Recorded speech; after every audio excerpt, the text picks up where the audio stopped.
നമുക്കിന്ന് ചിന്തിക്കുവാൻ വേണ്ടി ഒരു വചനം എടുക്കാം. പൗലോസ് അപ്പോസ്തലൻ കൊളോസ്യർക്ക് എഴുതിയ ലേഖനം 3-ാം അധ്യായത്തിൻ്റെ 2-ാമത്തെ വാക്യം, 1, 2, 3 വാക്യം ഒന്ന് വായിക്കാവോ? ഭൂമിയിലുള്ളതല്ല ഉയരത്തിലുള്ളത് തന്നെ ചിന്തിപ്പിൻ. 1-ാം വാക്യം മുതൽ. Praise the Lord. ഈ വചനത്തിനായിട്ട് നമുക്ക് സ്തോത്രം ചെയ്യാം. ഹല്ലേലൂയ. ദൈവസന്നിധിയിൽ പൗലോസ് അപ്പോസ്തലൻ പറഞ്ഞ ഈ വചനം നമുക്ക് സാവധാനത്തിൽ പഠിക്കാം. ലേഖനങ്ങളിൽ എഴുതിയിരിക്കുന്ന വളരെ പ്രസക്തമായ ഒരു വചനം നമ്മളിപ്പോൾ വായിച്ചുകൂടെ. ആകയാൽ നിങ്ങൾ ക്രിസ്തുവിനോടുകൂടി ഉയർത്തെഴുന്നേറ്റിരിക്കുന്നെങ്കിൽ ക്രിസ്തു ദൈവത്തിൻ്റെ വലതുഭാഗത്തിരിക്കുന്നിടമായ ഉയരത്തിലുള്ളത് അന്വേഷിപ്പിൻ. യേശുക്രിസ്തുവിൻ്റെ ഉയർപ്പ് ഒരു ചരിത്ര സംഭവമായിരുന്നു. നിങ്ങൾക്ക് എല്ലാവർക്കും അറിയാം, ലോകത്തിലുള്ള ഒരുപാട് മഹാന്മാരുടെ ശവകുടീരങ്ങളൊക്കെ ലോകത്തിൻ്റെ പല ഭാഗത്തുമുണ്ട്. അതെല്ലാം അടഞ്ഞു കിടക്കുക.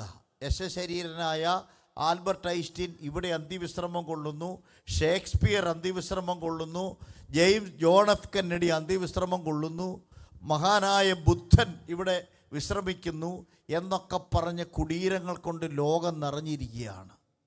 എന്നാൽ ഈ ഇസ്രായേലിൽ നമ്മൾ ചെന്നാൽ, കല്ലറത്തോട്ടത്തിൽ ചെന്നാൽ അവിടെ കാണുന്നൊരു കുറിപ്പുണ്ട്. യേശുക്രിസ്തു ഇവിടെ അന്ത്യവിശ്രമം കൊള്ളുന്നു എന്നല്ല എഴുതിയിരിക്കുന്നത്. അവൻ ഇവിടെ ഇല്ല, അവൻ ഉയർത്തെഴുന്നേറ്റിരിക്കുന്നു. ലോകത്തിൽ ഒരേ ഒരു കല്ലറ വിജയഭേരി മുഴക്കിക്കൊണ്ട് തുറന്നു കിടക്കുന്നെങ്കിൽ ഉയർപ്പിൻ്റെ ശക്തി ഹൃദയങ്ങളിൽ വസിക്കുന്ന നമ്മൾ അവിടെ ചെല്ലുമ്പോൾ, ഒഴിഞ്ഞ കല്ലറ കാണുമ്പോൾ നമുക്കറിയാം നമ്മുടെ കർത്താവ് ഉയർത്തെഴുന്നേറ്റുവെന്ന്. നമ്മൾ പാടാറില്ലേ? പാസ്റ്റർ നന്നായി പാട്ട് പാടും, നമുക്കിവിടെ സഹോദരന്മാർ നന്നായി പാട്ട് പാടും. ഉലക മഹാന്മാർ അഖിലരും ഒരുപോൽ ഉറങ്ങുന്നു കല്ലറയിൽ. പക്ഷേ നമ്മുടെ കർത്താവായ യേശുക്രിസ്തു മാത്രം ഉയർത്തെഴുന്നേറ്റ് ഉയരത്തിൽ ജീവിക്കുന്നെന്ന് നമ്മൾ പാടുന്നവരാണ്. നിങ്ങൾ ചിന്തിച്ചു നോക്കിയേ, ലോകത്തിൽ മഹാന്മാരായ ഒത്തിരി ആളുകൾ ജീവിച്ച് അവരുടെ തത്വങ്ങൾ കൊണ്ട് ലോകം നിറച്ചിട്ടുണ്ട്. അവരെ ജീവിച്ച കാലഘട്ടത്തിൽ ഡയോജനീസ്, സോക്രട്ടീസ്, അരിസ്റ്റോട്ടില്, പ്ലേറ്റോ എന്നൊക്കെ പറഞ്ഞ വലിയ ഗ്രീക്ക് തത്വചിന്തകന്മാർ, അവരൊക്കെ ആ കാലഘട്ടത്തിൽ 10, 20, 25, 30 വർഷമൊക്കെ ജനങ്ങളെ ഒത്തിരി തത്വങ്ങൾ പഠിപ്പിച്ചു. പക്ഷേ സുഹൃത്തുക്കളെ, സഹോദരങ്ങളെ, നമ്മൾ ഓർക്കേണ്ട ഒരു കാര്യം എന്നറിയാമോ? അവിടെ ഈ ഇവരുടെ തത്വങ്ങളൊക്കെ മരിച്ച് മണ്ണടിഞ്ഞു പോയി. ഇന്ന് അരിസ്റ്റോട്ടലിൻ്റെയും പ്ലേറ്റോയുടെയും ഡയോജനീസിൻ്റെയും സോക്രട്ടീസിൻ്റെയും ഒക്കെ തത്വങ്ങൾ പിൻപറ്റാൻ ഒരു മനുഷ്യനെ പോലും നമുക്ക് അവരുടെ ശിഷ്യന്മാരെ കാണാൻ പറ്റത്തില്ല. എന്നാൽ 3.5 വർഷം മാത്രം പഠിപ്പിച്ച 2000 കൊല്ലങ്ങൾക്ക് മുമ്പ് ജീവിച്ചിരുന്ന നമ്മുടെ കർത്താവായ യേശുക്രിസ്തുവിൻ്റെ വചനങ്ങൾ ഫോളോ ചെയ്യാൻ, അവൻ്റെ തത്വങ്ങളിൽ വിശ്വസിക്കാൻ, ജീവനെങ്കിൽ ജീവൻ വെച്ച് വിരിമാറ് കാണിച്ച് നിറതോക്കിൻ്റെ മുമ്പിൽ, വാളിൻ്റെ വായ്ത്തലയ്ക്ക് മുമ്പിൽ വിരിമാറ് കാണിച്ചു കൊടുക്കാൻ, കഴുത്ത് കാണിച്ചു കൊടുക്കാൻ ഇന്നും ആയിരങ്ങളുണ്ടെങ്കിൽ ഈ വചനത്തിൻ്റെ ശക്തി എത്ര വലുതാ സഹോദരങ്ങളെ. നമ്മുടെ ഗുരുവിൻ്റെ പ്രത്യേകത, ഈ ഗുരുവിൻ്റെ തത്വങ്ങൾ ലോകത്തിൽ നിന്ന് മാറ്റിക്കളയാൻ ഒത്തിരി പരിശ്രമിച്ചിട്ടുണ്ട്. പക്ഷേ ഇന്ന് വരെ ഒരു കളങ്കവും കൂടാതെ അവൻ്റെ സിംഹാസനം ഉറച്ചു നിൽക്കുകയാണ്. നെപ്പോളിയൻ എന്ന് പറഞ്ഞ ഫ്രാൻസിൻ്റെ ചക്രവർത്തി റഷ്യൻ പട്ടാളത്തിൻ്റെ കയ്യിൽ നിന്ന് തോൽവിയേറ്റ് സെൻഹിലൈനായിൽ തടവിൽ കിടക്കുമ്പോൾ, ദ്വീപിൽ കിടക്കുമ്പോൾ, അദ്ദേഹം നിരാശനായി. ഭാര്യയെ കാണാൻ പോലും പട്ടാളക്കാർ അനുവാദം കൊടുക്കാതിരുന്നപ്പോൾ അദ്ദേഹം എഴുതി, ഞാനും ചാർലിമെയിനും സീസറും വാളുകൊണ്ട് രാജ്യങ്ങൾ കൈവശമാക്കി, എന്നാൽ ഞങ്ങളുടെ രാജ്യങ്ങൾ തകർന്നടിയുന്നു. എന്നാൽ നസ്രായനായ യേശു സ്നേഹം കൊണ്ടൊരു സാമ്രാജ്യം ജനഹൃദയങ്ങളിൽ സ്ഥാപിച്ചു, അത് എന്നേക്കും നിലനിൽക്കുമെന്ന്. ഓർത്തു നോക്കിയ സഹോദരങ്ങളെ, എത്ര സത്യവാദ. യേശു സ്ഥാപിച്ച സാമ്രാജ്യം ഇന്നും നിൽക്കുകയാണ്. ലോകത്തിൻ്റെ 5 വൻകരകളിലും വ്യത്യസ്ത ഭാഷക്കാർ, വ്യത്യസ്ത സമൂഹങ്ങളിൽ ദൈവത്തെ ആരാധിക്കുന്ന ഒരു വലിയ കൂട്ടങ്ങൾ അവിടെ ഇവിടെ എല്ലാം ദൈവം സ്ഥാപിച്ചിരിക്കുക. യേശുവിന് വേണ്ടി ഇന്നും മരിക്കാൻ ആളുകളുണ്ട്. ഒരു കത്തോലിക്ക കന്യാസ്ത്രീ, എനിക്ക് പരിചയമുള്ള ഒരു കാത്തലിക് നണ്ണ്, ആ സിസ്റ്റർ എന്നോട് പറഞ്ഞു, പാസ്റ്ററെ, ഞാൻ ആഫ്രിക്കയിൽ ജോലി ചെയ്തപ്പോൾ ബൊക്കോറാം ഭീകരർ ഞങ്ങളുടെ കോൺവെൻറ്റിലേക്ക് എരച്ചു കയറി. അവർ കൊല്ലുമെന്ന് ഞങ്ങൾക്ക് ഉറപ്പായി. അവർ പറഞ്ഞു, ക്രിസ്തുവിനെ തള്ളിപ്പറ, ഇസ്ലാം മതം സ്വീകരിക്കാൻ പറഞ്ഞു. അവർ പറഞ്ഞു, മരിക്കേണ്ടി വന്നാലും അവിടുത്തുകാരുമുണ്ട്, ഞങ്ങൾ സ്വീകരിക്കുകയില്ലെന്ന്. അപ്പോൾ ഈ സിസ്റ്റർ മലയാളിയാണ്, സുന്ദരിയായ ഒരു വ്യക്തിയാണ്. ആ സ്ത്രീയുടെ നേരെ ഇവർ തുറിച്ചു നോക്കുന്ന കണ്ടപ്പോൾ അവർക്ക് മനസ്സിലായി, തൻ്റെ അന്ത്യമാണിത്, അവസാന നിമിഷമാണിത്. ഈശോയുടെ കരങ്ങളിൽ ഞാൻ എൻ്റെ ആത്മാവിനെ സമർപ്പിച്ച് ഇങ്ങനെ നിൽക്കവേ അവർക്കൊരു സന്ദേശം ലഭിച്ചു, വാക്കി ടോക്കി പോലുള്ള ഒന്നിൽ. പെട്ടെന്ന് അവർ അവിടുന്ന് പോയി. അങ്ങനെയാണ് എൻ്റെ പ്രാണൻ രക്ഷപ്പെട്ടതെന്ന്. യേശുവിന് വേണ്ടി മരിക്കാൻ പോലും ആളുകൾ ഇന്ന്, നമ്മുടെ അത്രയും ആത്മീക വെളിച്ചം ഇല്ലാത്ത മനുഷ്യർ പോലും യേശുവിന് വേണ്ടി മരിക്കാൻ ഇന്നും ഉണ്ടെങ്കിൽ, നമ്മുടെ ആ തത്വശാസ്ത്രത്തിൻ്റെ, യേശുക്രിസ്തുവിൻ്റെ സ്നേഹത്തിൻ്റെ, അവൻ്റെ ക്രൂശ് മരണത്തിൻ്റെ മഹത്വം, ആഴം എത്ര വലുതാ സഹോദരങ്ങളെ. ആ സ്നേഹമാണ് നമ്മളെ മുന്നോട്ട് നടത്തുന്നത്. അങ്ങനെയാണ് കർത്താവിനെ വിട്ടൊരു യാത്ര നമ്മുടെ ജീവിതത്തിൽ ഉണ്ടാകരുത്. ആത്മീക പാത വിട്ടൊരു യാത്ര നമ്മുടെ ജീവിതത്തിൽ ഉണ്ടാകരുത്. നമുക്ക് ദൈവത്തോട് നമ്മുടെ 24 മണിക്കൂറും 7 ദിവസവും നമുക്ക് ഉണർന്നിരുന്ന് പ്രാർത്ഥിക്കാൻ കഴിയുന്ന ദൈവസന്നിധി നമുക്കുണ്ടെങ്കിൽ നമ്മളെപ്പോലെ ഭാഗ്യമുള്ളവർ വേറെ ആരുമില്ല. ഒരു വൃദ്ധനായ മനുഷ്യൻ അവൻ്റെ ജീവിത സായാഹ്നത്തിൽ ദൂരേക്ക് നോക്കിയിട്ട് അയാൾ ആത്മകഥമെന്ന വണ്ണം പറയുന്നൊരു വാചകമുണ്ട്, നീതിമാൻ തുണയില്ലാതിരിക്കുന്നതും, ബാക്കി പറഞ്ഞേ, അവൻ്റെ സന്തതി ആഹാരമിരക്കുന്നതും ഞാൻ കണ്ടിട്ടില്ല. ഞാൻ ബാലനായിരുന്നു, ഞാൻ വൃദ്ധനായി തീർന്നു. എൻ്റെ സുദീർഘമായ ഈ ജീവകാലയളവിൽ ഞാൻ കാണാത്തൊരു കാര്യം, വിശുദ്ധൻ്റെ സന്തതി ആഹാരമിരക്കുന്ന കണ്ടിട്ടില്ലെങ്കിൽ, നമ്മളെക്കുറിച്ച്, നമ്മുടെ മക്കളെക്കുറിച്ച്, നമ്മുടെ സഭയെക്കുറിച്ച്, നമ്മുടെ പ്രവർത്തന പദ്ധതികളെക്കുറിച്ച് ദൈവത്തിൻ്റെ വഴിയുണ്ടെങ്കിൽ, ഞാനൊരു കാര്യം പറയാം, ആകാശം ഭൂമിക്ക് മീതെ ഉയർന്നിരിക്കുന്ന പോലെ ദൈവത്തിന് നമ്മളെക്കുറിച്ച് ചിന്തയുണ്ട്. നമ്മുടെ വഴികളെക്കാൾ ഉയർന്ന ചിന്ത, നമ്മുടെ വിചാരങ്ങളെക്കാളും ഉയർന്ന വിചാരമുള്ളൊരു ദൈവം ജീവിച്ചിരിക്കുക. നമ്മുടെ ചിന്തകൾക്കും മീതേ ചിന്തയുള്ളവൻ, നമ്മുടെ വഴികൾക്കും മീതേ വഴിയുള്ള കർത്താവ്. നിങ്ങൾ വിചാരിച്ചിട്ടുണ്ടോ, പണ്ട് ചെറുപ്പത്തിൽ നിങ്ങൾ ആരെങ്കിലും ഇതുപോലൊരു രാജ്യത്ത് വരുമെന്ന് വിചാരിച്ചിട്ടുണ്ടോ? ഇല്ല, ഭൂരിപക്ഷം പേരും ഇല്ല. ഞങ്ങളുടെ ഗ്രാമപ്രദേശങ്ങളിലൂടെ ഫ്ലൈറ്റ് ഇങ്ങനെ മുകളിലൂടെ പോകുമ്പോൾ ഞാനിങ്ങനെ കാണിക്കും, ഇങ്ങനെ പൊക്കോളാൻ. കാരണം നമുക്ക് കയറാനുള്ള വണ്ടി അല്ലാത്തതുകൊണ്ട് അതിനെല്ലാം പറഞ്ഞു വിടുക പതിവ്. പക്ഷേ നിങ്ങളും അങ്ങനെയാണ് പലരും ഇപ്പോഴിവിടെ എത്താൻ സാധിച്ചു. ദൈവത്തിനൊരു പ്ലാനുണ്ട്. പാസ്റ്റർ ഈ പാട്ടും ശുശ്രൂഷയൊക്കെ ആയിട്ട് ഇങ്ങനെ മുൻപോട്ട് പോകവേ ഒരു സഭാ ശുശ്രൂഷകനാകുമെന്ന് അദ്ദേഹവും വിചാരിച്ചതല്ല. ദൈവത്തിൻ്റെ പ്ലാൻ എത്ര വലിയത്. സഭാ ശുശ്രൂഷ അത്ര വേണ്ട എന്ന് ചിന്തിച്ച കാലം ഉണ്ടായിരുന്നു. പക്ഷേ ദൈവത്തിൻ്റെ പ്ലാന് ആകാശം ഭൂമിക്ക് മീതെ ഉയർന്നിരിക്കും. നിങ്ങളെക്കുറിച്ചൊക്കെ ദൈവത്തിന് പദ്ധതി ഉണ്ടെങ്കിൽ നമുക്കെല്ലാം ദൈവവേലയെ ഭാഗമാക്കുള്ളൂ. അവിടെ സിസ്റ്റം ഓപ്പറേറ്റ് ചെയ്യുന്ന സഹോദരന്മാർ, ലൈവ് ചെയ്യുന്നവർ, ഇവിടെ ഓരോ ശുശ്രൂഷകളും ചെയ്യും, അതെല്ലാം ദൈവ ശുശ്രൂഷയുടെ ഭാഗമാണ്. നിങ്ങൾ അവിടുത്തെ നാട്ടിലെ ലോക്കൽ ചർച്ചിൽ ഇത്രയും ആക്റ്റീവ് അല്ലെങ്കിൽ പോലും ഇരുന്നേക്കാം. പക്ഷേ ഇവിടെ നിങ്ങൾക്ക് ദൈവം തരുന്ന അവസരങ്ങൾക്കായിട്ട് നമുക്ക് ദൈവത്തിന് സ്തോത്രം ചെയ്യാം. സഹോദരങ്ങളെ, നമ്മളെ ഏൽപ്പിച്ച എല്ലാ കാര്യവും വിശ്വസ്തയോടെ നമ്മൾ ചെയ്യണം. ഇവിടെ യേശുക്രിസ്തുവിൻ്റെ ഉയർപ്പ് അതൊരു ചരിത്ര സംഭവമായിരുന്നു. യേശുക്രിസ്തു കല്ലറകളെ ഭേദിച്ചുകൊണ്ട് അവൻ പുറത്തു വന്നു. എന്നിട്ട് പോയത് ഉയരത്തിലേക്കാണ് പോയത്. സ്തേഫാനോസ് കല്ലേറുകൊണ്ടിങ്ങനെ വേദനിക്കുമ്പോൾ സ്തേഫാനോസ് എവിടേക്കാണ് നോക്കിയത്? സ്വർഗത്തിലേക്കാണ് നോക്കി, ഉയരത്തിലേക്കാണ് നോക്കി. അപ്പോൾ അദ്ദേഹം കണ്ടതെന്താണ്? ദൈവപുത്രൻ, മനുഷ്യപുത്രൻ ദൈവത്തിൻ്റെ, ബാക്കി പറഞ്ഞേ, വലതുഭാഗത്ത് നിൽക്കുന്നത് കണ്ടു. നമ്മൾ ലൂക്കോസിലും അപ്പോസ്തല പ്രവൃത്തിയിലും ഒക്കെ എഴുതിയിരിക്കുന്ന അവൻ മഹിമയുടെ വലതുഭാഗത്ത് ഇരുന്നു എന്നാണ് വായിക്കുന്നത്, അല്ലേ? വലതുഭാഗത്ത് ഇരുന്നു. പക്ഷേ സ്തേഫാനോസ് കയറി അവിടെ കല്ലേറ് കൊണ്ടപ്പോൾ നമ്മളാണ് എന്താ ചെയ്യുക? ഈ കല്ല് ഇതിലേ വരുന്നുവെന്നാണ് നമ്മൾ ചിന്തിക്കുക. നമ്മുടെ നോട്ടം മുഴുവൻ കല്ലിലായിരിക്കും. പക്ഷെ കല്ലുകൾ ഇങ്ങനെ പാഞ്ഞ് പാഞ്ഞ് തൻ്റെ ശരീരത്തിൽ, നെറ്റിയിൽ, കണ്ണിൻ്റെ സൈഡിൽ, അവിടെ ഇവിടെയെല്ലാം ഉരുളൻ കല്ലുകൾ പാഞ്ഞു പാഞ്ഞു വരുമ്പോഴും ആ ഭക്തൻ കല്ലുകളിലേക്കല്ല നോക്കിയത്.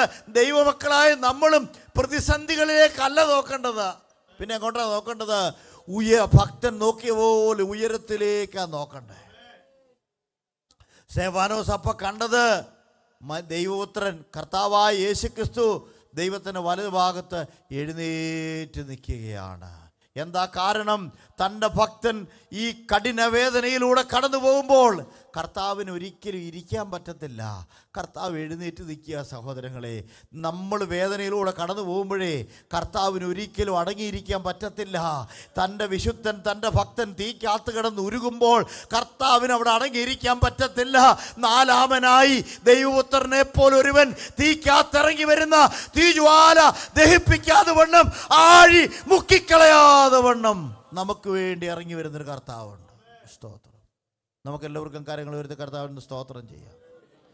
ഇതിൻ്റെ അകത്ത് കണ്ണടച്ച് ധ്യാനിച്ചിരിക്കുന്ന ചിലരുണ്ട്.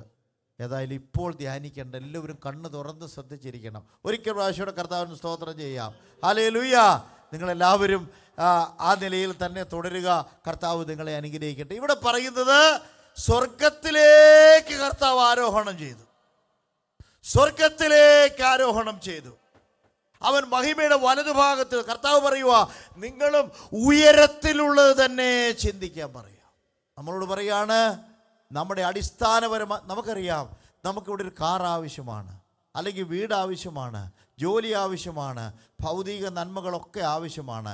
ഞാൻ നിങ്ങളോട് ഭൗതികമായ ഒരു ഉണർത്തുപാട്ട് പോലെ ഒരു സന്ദേശം പറഞ്ഞാൽ നിങ്ങളൊക്കെ കുറച്ചുകൂടെ റെസ്പോണ്ട് ചെയ്യുമെന്ന് എനിക്കറിയാം. പക്ഷേ സഹോദരങ്ങളെ, അതെല്ലാം ദൈവം നമുക്ക് തരും. നിഴലിനെ ഒരിക്കലും നമ്മൾ കൊണ്ടുപോകണ്ട. നിഴൽ ഒരു വ്യക്തിയുടെ പുറകെ തനിയെ വരുന്നത് പോലെ ദൈവം നമുക്ക് വേണ്ടി ഒരുക്കിയിട്ടുള്ള ഭൗതിക നന്മകൾ അവയെല്ലാം നമുക്ക് സമയത്ത് ലഭിക്കും. അതിന് യാതൊരു തർക്കവും ഇല്ല. നമ്മളൊന്നും വറിയാകണ്ട, ദൈവകരങ്ങളിൽ ഏൽപ്പിക്കുക. മാർട്ടിൻ ലൂതർ ഇങ്ങനെ പറഞ്ഞു, നീ ദൈവത്തോട് പ്രാർത്ഥിക്കുക, ദൈവത്തിന് നീ മനസമാധാനം കൊടുക്കാതിരിക്കുക. നീ ദൈവത്തോട് പ്രാർത്ഥിക്കുക, ദൈവത്തെ പറഞ്ഞ വാക്ക് അങ്ങനാണ്, ദൈവത്തെ നീ സമ്മർദ്ദത്തിലാക്കുക, നീ പിന്നെ മറന്നേക്കാനത്. മാർട്ടിൻ ലൂതർ പറഞ്ഞത്, നീ ദൈവത്തോട് പ്രാർത്ഥിക്കുക, ദൈവത്തിന് സമ്മർദ്ദം കൊടുക്കുക, നീ നിൻ്റെ പണിയായിട്ട് പൊക്കോളാൻ. ഇതുപോലെ നമ്മൾ ദൈവകരങ്ങളിൽ ഏൽപ്പിച്ചു കൊടുത്തേച്ച് നമ്മൾ നമ്മുടെ ചുമതലകളുമായിട്ട് പോവുക. കർത്താവ് കൈകാര്യം ചെയ്തോളും. RW ഷാംബാക്ക് എന്ന് പറഞ്ഞൊരു പാസ്റ്റർ ഉണ്ടായിരുന്നു. അദ്ദേഹം പ്രാർത്ഥിക്കുന്ന പ്രാർത്ഥന ഇങ്ങനെയാണ്, കർത്താവേ, ഞാനും അങ്ങും പെട്ടിരിക്കുന്ന ഈ വിപത്ത് അങ്ങ് കാണുന്നുണ്ടല്ലോ എന്ന്. എന്താ പറഞ്ഞത്? നിങ്ങൾക്ക് തോന്നുന്നത് എന്താ? ഞാനും അങ്ങും പെട്ടിരിക്കുന്ന ഈ വിപത്ത് അങ്ങ് കാണുന്നുണ്ടല്ലോ എന്ന്. ആരൊക്കെ പെട്ടു? ഞാൻ മാത്രമല്ല, എൻ്റെ കൂടെ അങ്ങുണ്ട്, എൻ്റെ അകത്ത് അങ്ങുണ്ട്, അങ്ങും പെട്ടു എന്ന്. ആ ദൈവത്തിന് ഇറങ്ങി വന്ന് പ്രവർത്തിക്കാതിരിക്കാൻ പറ്റുമോ സഹോദരങ്ങളെ? നമ്മുടെ ദൈവം നമ്മുടെ കഷ്ടത ഇട്ട് ഫുട് പ്രിൻ്റ് ഓഫ് ഗോഡ് എന്ന് പറഞ്ഞൊരു ചാർട്ടുണ്ടല്ലോ, നിങ്ങളുടെ പലരുടെയും വീടുകളിൽ കണ്ടേക്കാം. ഫുട് പ്രിൻ്റ് ഓഫ് ഗോഡ്. കർത്താവ് 4 കാൽപ്പാട് കണ്ട ഭക്തൻ പറഞ്ഞു, 2 എൻ്റെ, 2 കർത്താവിൻ്റെ, എൻ്റെ ഒപ്പം കർത്താവുണ്ട്. ഇടുങ്ങിയ വഴി വന്നപ്പോൾ അവൻ പറഞ്ഞു, കർത്താവേ, ഇതാ ഞാൻ നേരത്തെ പറഞ്ഞത്, കഷ്ടത വരുമ്പോൾ ഇട്ടേച്ചു പോയില്ലേ, 2 ഉള്ളു കാൽപ്പാട്. അപ്പോൾ പറഞ്ഞെന്ന് കർത്താവ്, മോനെ, അത് നിൻ്റെ കാൽപ്പാടല്ല, അത് എൻ്റെ കാൽപ്പാടാ. എന്താ കാരണം? നിനക്കവിടെ താണ്ടുവാൻ പ്രയാസമുള്ള പാതയായതുകൊണ്ട് ഞാൻ നിന്നെ എൻ്റെ തോളിലെടുത്തിരിക്കുകയായിരുന്നു. അവിടെ പതിഞ്ഞ കാൽപ്പാടുകൾ നിൻ്റേതല്ല, അത് എൻ്റേതാണെന്ന ഭക്തൻ സ്വപ്നത്തിൽ കണ്ടത് കർത്താവ് പറഞ്ഞെന്നാണ്. ദൈവമക്കളെ, നമുക്ക് താങ്ങാൻ, നമ്മുടെ കുഞ്ഞുങ്ങളെ നമ്മൾ കൊണ്ടുപോകുമ്പോഴേ അവർക്ക് താങ്ങാൻ പറ്റാതെ വഴി വരുമ്പോൾ മാതാപിതാക്കൾ, അപ്പനും അമ്മയും അപ്പുറത്തും ഇപ്പുറത്തും നിന്ന് അവർ ജമ്പ് ചെയ്യിക്കുകയൊക്കെ ഇല്ലേ നമ്മുടെ കുഞ്ഞുങ്ങളെയൊക്കെ നമ്മൾ? അതേപോലെ നമ്മളെ ജമ്പ് ചെയ്യിക്കുന്ന ഇരുകരങ്ങളിലും പിടിച്ച് നമ്മളെ എടുത്തുയർത്തി അപ്പുറത്ത്, ആ കഷ്ടതയുടെ അപ്പുറത്ത് നിർത്തുന്നൊരു കർത്താവാണ് നമ്മുടെ ദൈവം. അതുകൊണ്ട് ഉയരത്തിലേക്ക് നമ്മളോട് കർത്താവ് പറയാ, ഉയരത്തിലുള്ളത് തന്നെ ചിന്തിപ്പിനെന്താ പറഞ്ഞു. എന്തുകൊണ്ടാണ് നമ്മളോട് ഉയരത്തിലുള്ള ചിന്തിക്കാൻ കർത്താവ് പറയാനുള്ള കാരണം? ഒരു 5 കാരണമുണ്ട്. വേഗം ഞാൻ പറയാം.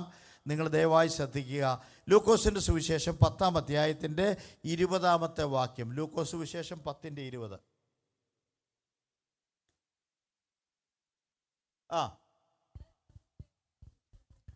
ഇവിടെ പറയുകയാണ്, യേശുക്രിസ്തുവിൻ്റെ അടുക്കൽ ശിഷ്യന്മാർ ചെന്നപ്പോൾ അവർക്ക് ഏറ്റവും അധികം സന്തോഷം തോന്നിയൊരു കാര്യമുണ്ട്.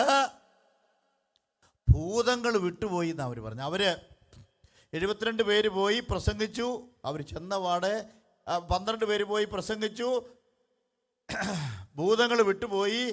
അവരെ ഏറ്റവും അധികം അത്ഭുതപ്പെടുത്തിയ കാര്യം ഭൂതം വിട്ടുപോയതാണ്. എന്താ കാരണം? അക്കാലത്ത് മഹാപുരോഹിതന്മാരൊക്കെ, കൃപയുള്ള മഹാപുരോഹിതന്മാരൊക്കെ അവരുടെ അരമനകളിൽ ഭൂതബാധയുള്ളവർ അപ്പോയിൻമെൻ്റ് എടുത്ത് ചെന്ന് കഴിഞ്ഞാൽ ഭൂതത്തെ യഹോവയുടെ നാമത്തിൽ പുറത്താക്കുമായിരുന്നു. അപ്പോൾ അവർ ചിന്തിച്ച് എന്താ, എടാ വെറും സാധാരണക്കാരായ ഞങ്ങൾ പോയപ്പോൾ മഹാപുരോഹിതന്മാർ ചെയ്യുന്ന ആ വലിയ ശുശ്രൂഷ ഞങ്ങൾക്ക് ചെയ്യാൻ പറ്റി, എത്ര വലിയ കാര്യമാണ്. നിങ്ങളാരെങ്കിലും ഭൂതം വിട്ടു പോകുന്ന കണ്ടിട്ടുണ്ടോ? ഉണ്ട്, പുറകിൽ ആളുണ്ട്. ഭൂതങ്ങൾ വിട്ടുപോവുക. നമ്മൾ ചെന്ന് ഞങ്ങൾ ഈ കർണാടകയിലോ അതുപോലെ തന്നെ നമ്മുടെ ഈ പല മേഖലകളിലും പോയി കഴിഞ്ഞാൽ നമ്മൾ സ്ഥിരം കാണുന്നതാണ്. നമ്മൾ ചെന്ന് സാധാരണ ദൈവവചനം പറഞ്ഞാൽ മതി, ഈ ഭൂതബാധയുള്ളവർ മെല്ലെ ആടാൻ തുടങ്ങും. അപ്പോൾ നമുക്ക് മനസ്സിലാവും ഇപ്പോൾ ആൾ വീഴുമെന്ന്. ടപ്പവും താഴോട്ട് വീഴും. വീണ് കഴിയുമ്പോൾ ഏതെങ്കിലും ഒരു പാസ്റ്റർ എന്നിട്ട് യേശുക്രിസ്തുവിൻ്റെ നാമത്തിൽ വിട്ടുപോ എന്ന് പറയുക. അങ്ങനെ പറയുമ്പോൾ ഈ ഭൂതം കുറച്ച് ബഹളമൊക്കെ വെച്ചിട്ട് ഇതിങ്ങ് വിട്ടുപോകും. ഒരു ഭയങ്കര സംഭവം അത്. കാരണം ഒരു അദൃശ്യ ശക്തി ഒരു വ്യക്തിയിൽ വസിക്കുക, എന്നിട്ട് അത് ക്രിസ്തുവിൻ്റെ നാമത്തിന് മുമ്പിൽ കീഴടങ്ങുക. ചെറിയ സംഭവമൊന്നുമല്ല, ഭയങ്കര സംഭവം അത്. അതാ ശിഷ്യന്മാർ എക്സൈറ്റഡ് ആകാൻ കാരണം. ഞാൻ കണ്ടിട്ടുണ്ട്, എൻ്റെ കൂടെ വിശ്വാസികളൊക്കെ കാണും.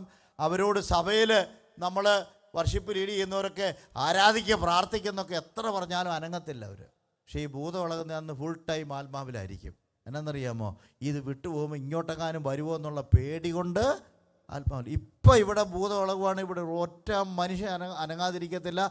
എല്ലാവരും ആരാധിച്ച് പ്രാർത്ഥിച്ച് ദൈവത്തെ മഹത്വപ്പെടുത്തി ഒല്ലാത്ത ഒച്ചയും കൂടെ ഉണ്ടായി വരും. എന്താ കാരണം? വിട്ടുപോയാൽ ഇങ്ങോട്ട് വരുമോ എന്നുള്ള പേടിയുണ്ട്. ഞാൻ പണ്ട് കത്തോലിക്ക കരിസ്മാറ്റിക്കിൽ കുറേ നാളുണ്ടായിരുന്നു. ഞാനൊരു അംഗം മാത്രമായിരുന്നു. എൻ്റെ പ്രാർത്ഥനാ ഗ്രൂപ്പിൻ്റെ ലീഡർ ഒരിക്കലും ഈ ഭൂതമിളകി ഇതെന്നെ എങ്ങനെ ഹാൻഡിൽ ചെയ്യണമെന്ന് അറിയത്തില്ല. അതുകൊണ്ട് ഈശോ മിശിഹായുടെ നാമത്തിൽ പുറത്തു പോകുന്നൊക്കെ പറയുന്നുണ്ട്. കത്തോലിക്കരല്ലേ, അത്രയ്ക്കുള്ള അറിവേ ഉള്ളൂ. അന്നേരം ഒരു പ്രവചനമുള്ള ഒരു ചേച്ചി ഉണ്ടായിരുന്നു അവിടെ. ആ ചേച്ചി പറഞ്ഞു, എൻ്റെ വചനമെടുത്ത് വെട്ടുമകനേന്ന്, വാളെടുത്ത് വെട്ടുമകനേന്ന് പറഞ്ഞു, വചനമെടുത്ത് വെട്ടാൻ പറഞ്ഞു. അപ്പോൾ പുള്ളി നോക്കിയപ്പം വചനമെന്ന് പറഞ്ഞാൽ ഈ ബൈബിളാണെന്ന് പുള്ളിക്ക് മനസ്സിലായി. അതുകൊണ്ട് POCയുടെ വലിയ ബൈബിളുണ്ടായിരുന്നു, നമ്മുടെ പാസ്റ്റർ എടുത്തിരിക്കുന്നേക്കാളും വലിയ ബൈബിള്. ഈ പുള്ളി, ഈ ലീഡർ മുറി അറിവല്ലേ ഉള്ളൂ, വചനം അറിയത്തില്ലല്ലോ. ഈ ബൈബിൾ ഇങ്ങനെ എടുക്കുക, ഈ ഭൂതം വായിച്ച ആ ചേച്ചിയുടെ തലക്കിട്ട് ഒറ്റ അടി വെച്ച് കൊടുത്തു. ഭൂതം പോയില്ലേലും ആ ചേച്ചിയുടെ ബോധം പോയതുകൊണ്ട് അവർ അവിടെ വീണുപോയി. ദൈവത്തിൻ്റെ കരുണ കൊണ്ട് ഒന്നും പറ്റിയില്ല. പറ്റിയായിരുന്ന എല്ലാവരും ജയിലിലായി പോയേനെ. അപ്പം ഞാൻ പറഞ്ഞത്, അങ്ങനൊന്നും അല്ല ഭൂതത്തെ പുറത്താക്കേണ്ട. ബൈബിൾ എടുത്ത് തലക്കിട്ടടിച്ചാലൊന്നും ഭൂതം പോകത്തില്ല.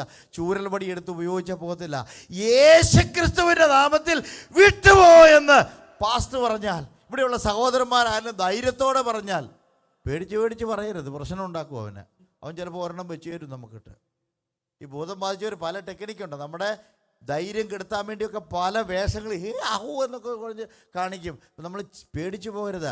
യേശുക്രിസ്തുവിൻ്റെ നാമത്തിൽ വിട്ടുപോ എന്ന് പറയുമ്പോൾ ആ ഭൂതം അങ്ങ് വിട്ടു. നോർത്ത് ഇന്ത്യയിലൊക്കെ ചെന്നാൽ ഒരു യോഗത്തിൽ 60 പേര് വന്നാൽ 30 എണ്ണത്തിൽ ഇത് പോവും. കാരണം ഈ വെച്ച് പൂജയും ആരാധനയും അതും ഇതും ട്രഡീഷനും ഇതെല്ലാമായിട്ട് ഈ ഭൂതമെല്ലാം കയറി അങ്ങ് വസിച്ച്.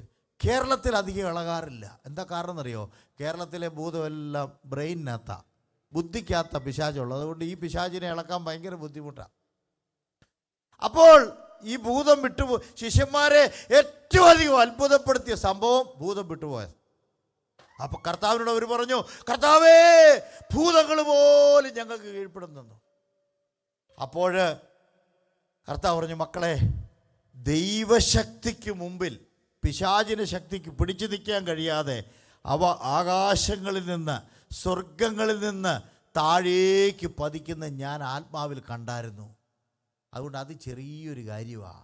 കാരണം വലിയ വെളിച്ചത്തിൻ്റെ മുമ്പിൽ ഒരു ഇരുട്ടിനും പിടിച്ചു നിൽക്കാൻ കഴിയാത്ത പോലെ അന്ധകാരത്തിൻ്റെ കോട്ടകൾ ഇടിഞ്ഞു വീഴുന്നത് ഞാൻ കണ്ടു. ഇവിടെയുള്ള ദൈവഭക്തന്മാരായി നിങ്ങൾ അവിടെ എവിടെയും താമസിക്കുമ്പോൾ ഈ ദേശത്ത് കുടിപാർക്കുന്ന അന്ധകാര ശക്തികൾക്ക് വിറയൽ പിടിച്ചിട്ടുണ്ട് സഹോദരങ്ങളെ.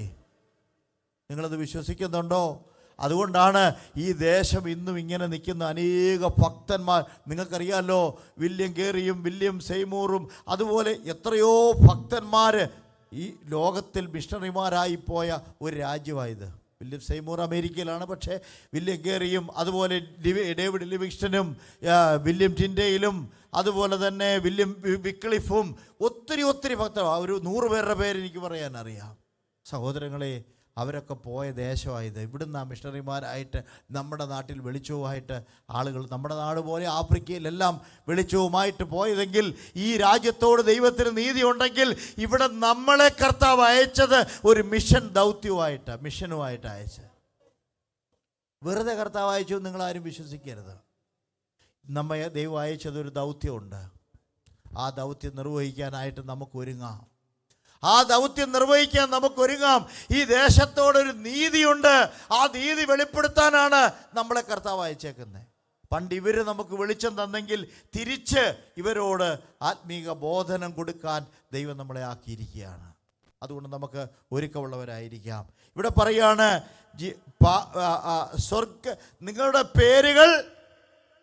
നിങ്ങളുടെ പേരുകൾ സ്വർഗത്തിൽ എഴുതിയിട്ടുള്ളതിൽ സന്തോഷിക്കാൻ പറഞ്ഞു. പേരുണ്ടെങ്കിൽ അതിൻ്റെ അർത്ഥം നമുക്ക് അധിക അവകാശമുണ്ടെന്നാണ്. നമുക്ക് ജീവപുസ്തകത്തിൽ പേരെഴുതി കാണാത്ത ഏവനെയും, ബാക്കി പറഞ്ഞേ, തീപ്പൊയ്യിൽ തള്ളിക്കളയൂന്നാണ് കർത്താവ് പറഞ്ഞത്. നമ്മുടെ പേര് ഉയരത്തിൽ രജിസ്റ്റർ ചെയ്തിട്ടുണ്ട്. അതിലാണ് സന്തോഷിക്കേണ്ടത്. ഭൂതം വിട്ടുപോകുന്നതോ ഭൗതികമായ കാര്യങ്ങളോ ഇവയൊന്നുമല്ല. അതിനേക്കാൾ വലുത് നമ്മൾ നിത്യതയിൽ ചെല്ലൂ എന്നുള്ളതാണ്. ഞാനതാ പറഞ്ഞത്, നമ്മുടെ അടിസ്ഥാനപരമായ കാര്യം, നമുക്ക് വീട് ആവശ്യമാണ്, ദൈവം തരും. നമുക്ക് ജോലിയിൽ സ്ഥിരത ആവശ്യമാണ്, ദൈവം തരും. ഈ രാജ്യത്ത് ജീവിക്കാൻ ആവശ്യമായ രേഖകൾ ആവശ്യമാണ്, അത് ദൈവം നമുക്ക് സമയത്ത് തരും. അതെല്ലാം ദൈവം വിശ്വസ്തയോടെ സമയത്ത് ചെയ്യുന്ന ദൈവമാണ്. പക്ഷേ നമ്മൾ 70-80 കൊല്ലം ഇവിടുത്തെ ജീവിതം കഴിഞ്ഞ് നിത്യതയിലേക്ക് പറന്നുയരേണ്ടവരാണ്.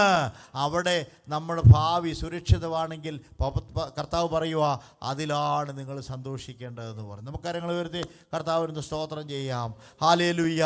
രണ്ടാമത്തെ കാര്യം, ഫിലിപ്പി ലേഖനം 3-ാം അധ്യായം 20-ാം വാക്യം. Philippians chapter 3 verse 20. നമ്മുടെ പൗരത്വമോ സ്വർഗത്തിലാകുന്നു.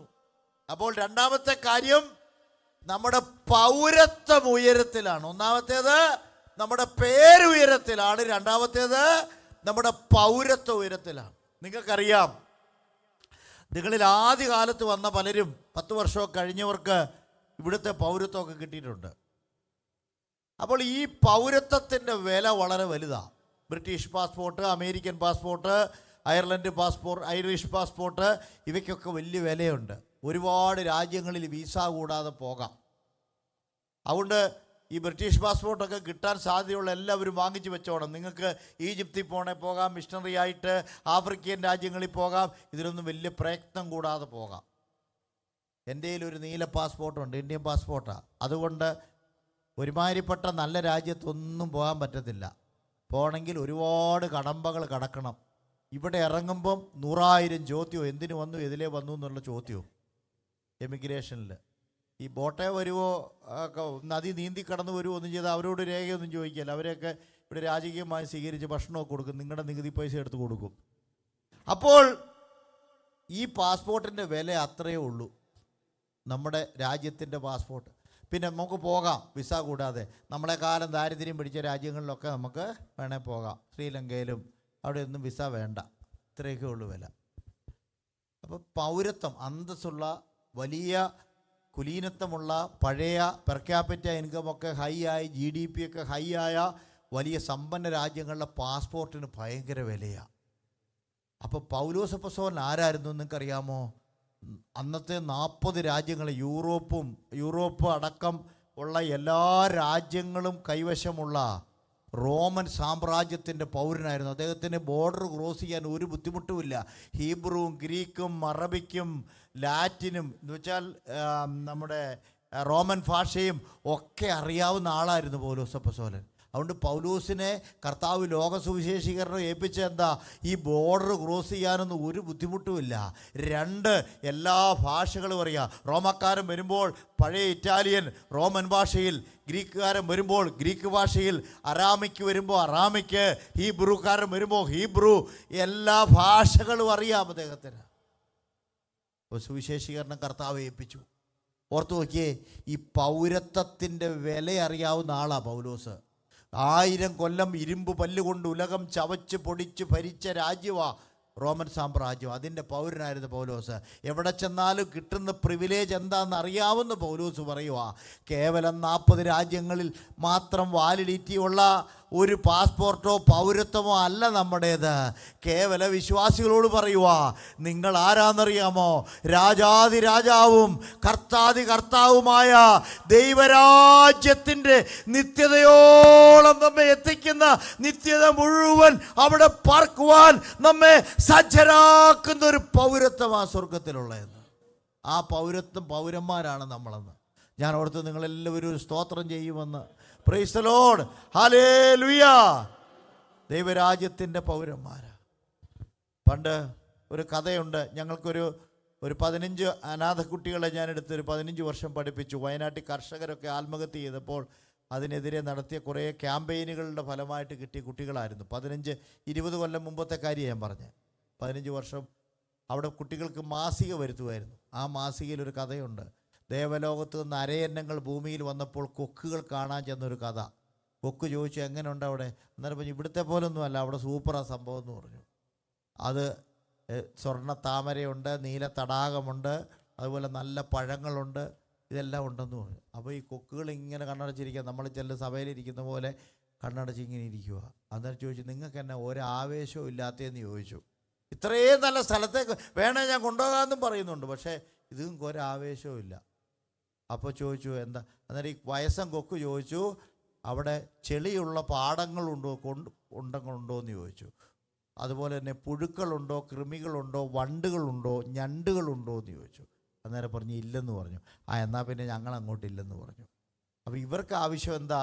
ഇതൊക്കെ തന്നെയാണ്. ഇന്ന് 90% അല്ലെങ്കിൽ ഒരുപാട് ശതമാനം ആളുകൾക്കും ഈ ഭൗതികമായ വിഷയങ്ങളെക്കുറിച്ച് മാത്രമുള്ള കാഴ്ചപ്പാടായി മാറുന്നുവെന്നുള്ളത് കർത്താവ് പോലും ദുഃഖിക്കുന്നൊരു കാര്യമാണ്. അതുകൊണ്ട് നിത്യതയെക്കുറിച്ച് ഉള്ള പ്രഭാഷണങ്ങൾ, നിത്യതയെക്കുറിച്ചുള്ള വചനങ്ങൾ, പാസ്റ്റർ ഒരു ആഹ്വാനം പറയുമ്പോൾ, നിത്യതയെക്കുറിച്ചുള്ള ഒരു പാട്ട് പാടുമ്പോൾ, നിത്യതയെക്കുറിച്ചുള്ള ഒരു സ്വപ്നം നമ്മുടെ ഹൃദയത്തിൽ കാണുമ്പോൾ നമ്മുടെ ഉള്ളം പിടച്ച് വികസിച്ച് ദൈവത്തിന് മഹത്വം നമ്മൾ പറയണം സഹോദരങ്ങളെ. ഉയരത്തിൽ ഇവിടുത്തെ ജീവിതം 70, നിങ്ങൾക്കറിയാമല്ലോ, സുനാമി എന്ന പ്രതിഭാസം വന്നപ്പോൾ 1,25,000 പേര് ഭൂമിയിൽ നിന്ന് പോയി. ഒരു ചെറിയ ദ്വീപിലുണ്ടായ, സുമാത്ര ദ്വീപിലുണ്ടായ ഒരു കൊച്ചു ഭൂകമ്പം പ്രകമ്പനമായി മാറി കരയിലേക്ക് കടൽ ഇരച്ച് കയറിയപ്പോൾ 1,25,000 പേര് മരിച്ചുപോയി. ഇത്രയൊക്കെ ഉള്ളൂ ജീവിതം. നമുക്കെപ്പോൾ എന്ത് സംഭവിക്കുമെന്ന് നമുക്ക് അറിഞ്ഞുകൂടാ. അപ്പോൾ എന്നോർത്ത് നമ്മൾ ഭയചകിതരായി ജീവിക്കുകയും വേണ്ട. കർത്താവ് നമുക്കൊരു ശുശ്രൂഷ തന്നിട്ടുണ്ട്, അത് തീരാതെ ഒന്നും സംഭവിക്കുകയില്ല. അങ്ങനെ പേടിക്കുകയൊന്നും വേണ്ട. നമ്മൾ സാധാരണ അങ്ങനെയല്ല. ചെറിയൊരു കാര്യം വരുമ്പോഴേ നമ്മൾ പേടിച്ചു പോകും. ചെറിയൊരു നെഞ്ചിനൊരു ചെറിയ ഇത് വരുമ്പോഴേ നമ്മൾ വിചാരിക്കും ഇത് അങ്ങേയറ്റത്തെ അസുഖമാണ്. ഏതാ? ഏറ്റവും കൂടിയ അസുഖമാണ്. ചെറിയൊരു പ്രശ്നം പുറകെ ഇവിടെ വന്നു, അത് മസിൽസിൻ്റെ ആയിരിക്കും, പക്ഷേ നമ്മൾ ചിന്തിക്കുന്ന എന്തെങ്കിലും മേജർ കിഡ്നി പ്രോബ്ലം ആയിരിക്കുമെന്ന്. നമ്മൾ എപ്പോഴും അങ്ങ് കൂടിയതേ ചിന്തിക്കുകയുള്ളൂ. ഞങ്ങളുടെ മദറിൻലോ ഒരിക്കലും ഞങ്ങളിങ്ങനെ ഒരു സ്ഥലത്തേക്ക് പോയപ്പോൾ, നിങ്ങൾ തിരിച്ചു വരുമ്പോൾ ഒന്നും ഞാനിവിടെ ഉണ്ടാവുമെന്ന് തോന്നുന്നില്ലെന്ന് പറഞ്ഞു. എന്നാന്ന് ചോദിച്ചു, തലയ്ക്കകത്ത് ട്യൂമറാന്ന് അമ്മയ്ക്കേ. അപ്പോൾ ആര് പറഞ്ഞെന്ന് ചോദിച്ചു. ആരും പറഞ്ഞില്ല, എനിക്കറിയാമെന്ന്. കുറച്ചെന്തോ തലവേദനയുണ്ട്.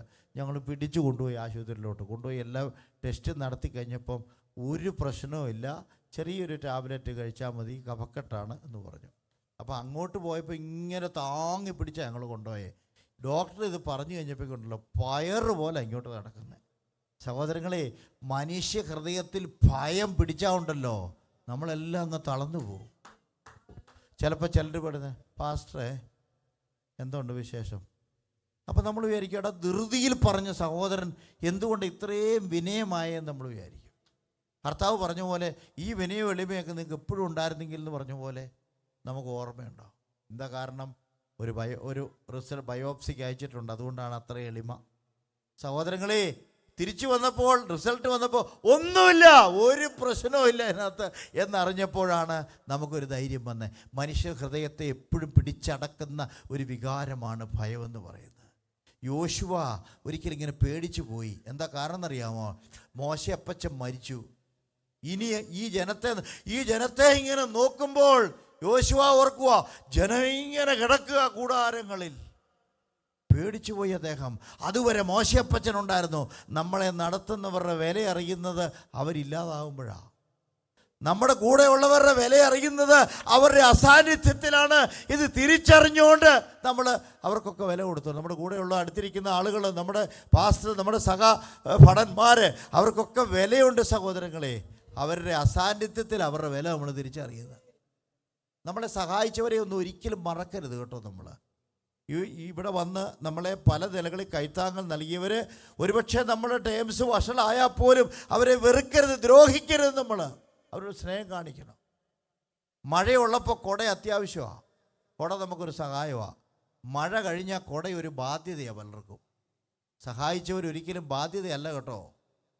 സഹായിച്ചത്, കുളിരത്ത് നമുക്കൊരു കോട്ട് തന്നത്, ആ കോട്ട് നമുക്കൊരു ഭാരമായി മാറണ്ട. അത് ദൈവഹിതപ്രകാരം നമുക്ക് വേണ്ടി ഒരുക്കിയതാണ്. നമ്മളത് അനുഭവിച്ചെങ്കിൽ ദൈവത്തോട് നന്ദി ഉണ്ടെങ്കിൽ മനുഷ്യരോട് നമ്മൾ നന്ദിയുള്ളവരായിരിക്കണം. യോശുവ പേടിച്ചു പോയി, വല്ലാതെ ഭയന്നു പോയി. അപ്പോൾ ദൈവം അത് അറിഞ്ഞിട്ട് ഇറങ്ങി വന്നിട്ട് യോശുവയോട് പറഞ്ഞു, യോശുവേ നീ പേടിക്കണ്ട, ഞാൻ മോശയോടുകൂടെ ഇരുന്ന പോലെ നിന്നോടുകൂടെയും ഇരിക്കും. നിന്റെ ജീവകാലത്തൊരിക്കലും, ബാക്കി പറഞ്ഞേ, ഒരു മനുഷ്യനും നിന്റെ നേരെ നിൽക്കയില്ല എന്ന് പറഞ്ഞു. അങ്ങനെ കനാൻ ദേശത്തേക്ക് ഒരു ജൈത്രയാത്ര നടത്തി യോർദാൻ വിഭജിച്ചു. അങ്ങനെ പോവുകയാണ്.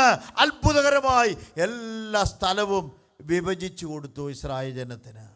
സഹോദരങ്ങളെ, നമ്മൾ ഓർത്തു നോക്കിയേ, ലോകത്തിലെ ഏറ്റവും വിഷമം പിടിച്ച കാര്യമാണ് സ്വത്ത് വീതം വെച്ച് കൊടുക്കുക എന്നുള്ളത്. പണ്ട് നാട്ടിലൊക്കെ ഏറ്റവും വലിയ പ്രശ്നം ഉണ്ടായത് സ്വത്തിൻ്റെ പേരിലായിരുന്നു. ഇന്നിപ്പോൾ ഒത്തിരി പേർക്ക് ഭൂമിയുണ്ട്, അവിടെ സ്ഥലമുണ്ട്. എങ്ങനെയും ഒന്ന് വിറ്റിട്ട് ഇവിടെ കൊണ്ട് ഒരു വീട് മേടിക്കാനാണ് എല്ലാവരുടെയും ശ്രമം. പക്ഷെ ആർക്കും വേണ്ട. ഞാൻ ഗുഡ് ന്യൂസിൻ്റെ പ്രൊമോഷൻ സെക്രട്ടറിയാണ്. ഗുഡ് ന്യൂസിൽ ഓരോ ദിവസവും ഒത്തിരി പരസ്യങ്ങൾ വരും. 2 നില കെട്ടിടം, ഇത്ര സെൻറ്റ് വീട്, ആർക്ക് വേണമെന്ന് ചോദിച്ചുകൊണ്ട് പരസ്യം. പക്ഷേ കോളുകൾ വളരെ കുറവാണ് വരുന്നത്, ആർക്കും വേണ്ട. അപ്പോൾ വസ്തു വീതം വെച്ച് കൊടുക്കുക എന്ന് പറഞ്ഞാൽ വലിയ വിഷമമുള്ള കാര്യമാണ്. ഞാൻ ജയിലുകളിൽ പ്രവർത്തിക്കുന്നുണ്ട് കഴിഞ്ഞ 15 വർഷമായിട്ട്. കണ്ണൂർ സെൻട്രൽ ജയിലിൽ ഞങ്ങൾ ഇന്നൊരു സംഗീത പ്രോഗ്രാം എന്ന നിലയിൽ ഒരു പ്രോഗ്രാം, ഒരു പാട്ട് പാടും. പാസ്റ്ററെ പോലെ ആളെ കിട്ടിയാൽ ഞങ്ങൾ നടത്തും. അത് ഒരു പാട്ട്, പിന്നെ ഒരു കൊച്ചു പ്രസംഗം, പിന്നെ ഒരു പാട്ട്, കൊച്ചു പ്രസംഗം, പിന്നെ ഒരു പാട്ട്, കൊച്ചു പ്രസംഗം. പിന്നെ അവിടെയുള്ളവർക്ക് ഞാൻ നിങ്ങളെ ഇടയ്ക്ക് സുഹൃത്തുക്കളെ എന്ന് വിളിച്ചല്ലോ, അത് അവിടെ പറഞ്ഞ് ശീലിച്ചുകൊണ്ടാണ് അങ്ങനെ പറയുന്നത്. സഹോദരങ്ങളെന്ന് അവിടെ പറയാൻ പറ്റത്തില്ല, സുഹൃത്തുക്കളെന്ന്. അതുകൊണ്ട് അറിയാതെ അതൊക്കെ വായി വരുന്നത്. ആദ്യം ഇപ്പോൾ പ്രസംഗം തുടങ്ങിയപ്പോൾ ഞാൻ പറഞ്ഞു അങ്ങനെ. അപ്പോൾ നമ്മളവിടെ അവർക്ക് മനസ്സിലാകുന്ന ഭാഷയിൽ വേണം പറയാൻ. പണ്ട് തിരുവിതാംകൂറിൽ നിന്നൊരു പാസ്റ്റർ ഞങ്ങളുടെ അടുത്ത് അവിടെ ശുശ്രൂഷയ്ക്ക് വേണ്ടി വന്നു. പുള്ളിക്കാരൻ അറുക്കപ്പെട്ട കുഞ്ഞാടിനെ കുറിച്ച് പറഞ്ഞു. ഈ കുഞ്ഞാട് മഹാനാണെന്നും ഊനമില്ലാത്ത ആളാണെന്നും നിർദോഷനാണെന്നും ഒക്കെ പ്രസംഗിച്ചു പുള്ളി. ഈ കുഞ്ഞാടിനെ ആർക്ക് വേണമെന്ന് ചോദിച്ചു. കാസർഗോഡ് നിന്ന് ഇങ്ങനെ പ്രസംഗിച്ചു പോയി. കാക്കാൻ ഇങ്ങനെ ഈ ആടിനെക്കുറിച്ച് കേട്ടുകൊണ്ടിരിക്കുക. അപ്പോൾ അയാൾ പറഞ്ഞു, 2 എണ്ണം നമുക്ക് വേണമെന്ന്, കാരണം ഇത് നല്ല ഇനമാണെന്ന് തോന്നുന്നെന്ന് കേട്ടിട്ട്. കഥയാണ്. അപ്പോൾ ഓർത്തു നോക്കിയേ. അപ്പോൾ അങ്ങനൊന്നും ഈ തടവുകാരോടും പബ്ലിക്കിനോടും ഒന്നും പറഞ്ഞാൽ മലബാറി മനസ്സിലാകത്തില്ല. എന്നാൽ തിരുവല്ലയിൽ നിന്ന് നമ്മൾ ദൈവത്തിൻ്റെ കുഞ്ഞാട്, പാപങ്ങൾ ചുമക്കുന്ന കുഞ്ഞാട് എന്നൊക്കെ പറഞ്ഞാൽ തിരുവല്ലക്കാർക്ക് മനസ്സിലായി. ഓട്ടോറിക്ഷക്കാർ പോലും പറയും അത് യേശുക്രിസ്തുവിനെ കുറിച്ചാണല്ലോ പറയുന്നതെന്ന്. കാരണം എല്ലാവർക്കും അറിയാം. പക്ഷെ മലബാറിൽ അത് മനസ്സിലാകത്തില്ല, നോർത്ത് ഇന്ത്യയെ മനസ്സിലാകത്തില്ല. അപ്പോൾ നമ്മൾ ഓർക്കേണ്ട കാര്യം, അങ്ങനെ അതേ രീതി ഞങ്ങൾ ഈ പരിപാടി നടത്തിക്കൊണ്ടിരിക്കുക. അപ്പോൾ ഒരാൾ എൻ്റെ അടുത്ത് വന്നിങ്ങനെ നിന്നു. അപ്പം ഞാൻ ചോദിച്ചു, എന്താ പേര്? അപ്പോൾ അദ്ദേഹം പറഞ്ഞു, സത്യപാലൻ എന്നാണെന്ന് പറഞ്ഞു. പേരെന്താണ്? സത്യപാലൻ. അപ്പം ഒരു ജയിൽ ഉദ്യോഗസ്ഥനാണ് നിൽപ്പുണ്ടായിരുന്നു. അന്നേരം പുള്ളി എന്നോട് പറഞ്ഞു, പാസ്റ്ററെ പോക്കറ്റൊക്കെ സൂക്ഷിച്ചോണം കേട്ടോ, അവൻ ഇച്ചിരി പ്രശ്നക്കാരനാണെന്ന് ഞങ്ങളോട് പതുക്കെ പറഞ്ഞു. എന്ന് പറഞ്ഞാൽ പേര് സത്യപാലൻ എന്നാണെങ്കിലും ജയിലിനകത്താണെങ്കിലും അവസരം കിട്ടിയാൽ വേണേൽ നമ്മുടെ പേഴ്സ് അടിച്ചുകൊണ്ട് പോകുന്ന ആളുകൾ. പേരൊക്കെ നല്ലതാണ്, സത്യപാലൻ എന്നാ പേര്. അപ്പോൾ വേറൊരാളോട് ചോദിച്ചു എന്താ ക്രൈമെന്ന്. അന്നേരം പറഞ്ഞു ഒരു 3 അടി വഴിയുടെ കാര്യമാണെന്ന്. എല്ലാവരും ഇവിടെ ശ്രദ്ധിച്ചേ മക്കളെ, പിള്ളേർ വർത്താനം പറയില്ല കേട്ടോ. മോളെ നിശബ്ദയായിരിക്കും കേട്ടോ. താങ്ക് യു, ദൈവം അനുഗ്രഹിക്കട്ടെ. അപ്പോൾ ഇവിടെ അങ്ങനെ ആ നിലയിൽ പിന്നെ ഈ പേര് നല്ലതായിരിക്കും, പക്ഷേ പേര് നല്ലതാണെങ്കിലും അവരുടെ ജീവിത രീതി വ്യത്യാസം ഉണ്ടാകും. അപ്പോൾ അവനോട് ചോദിച്ചു എന്താ ക്രൈമെന്ന്. അന്നേരം പറഞ്ഞു 3 അടി വഴിയുടെ കേസ്. ചേട്ടനും അനിയൻ തമ്മിൽ തർക്കം ഉണ്ടായി, കൊലപാതകത്തിൽ കലാശിച്ചു. അപ്പോൾ വസ്തു വീതം വെച്ച് കൊടുക്കുക എന്ന് പറഞ്ഞാൽ വലിയ ബുദ്ധിമുട്ടുള്ള കാര്യമാണ്. പക്ഷേ നമ്മുടെ യോശുവയെ കർത്താവ് ബലപ്പെടുത്തിയ ശേഷം അദ്ദേഹം അത് കൃത്യമായിട്ട് ചെയ്തു കൊടുത്തു. അവസാനം ഒരു മലയുണ്ടായിരുന്നു. ആ മല ആർക്ക് കൊടുക്കുമെന്ന് വിചാരിച്ച് വിഷമിച്ചിരുന്നപ്പോൾ പഴയ കൂട്ടുകാരനായ കാലേബ് പറഞ്ഞു അത് എനിക്ക് അന്നേരെന്ന്, ഞാൻ എടുത്തോളാമെന്ന് പറഞ്ഞു. അങ്ങനെ ആ പ്രശ്നവും പരിഹരിച്ചു.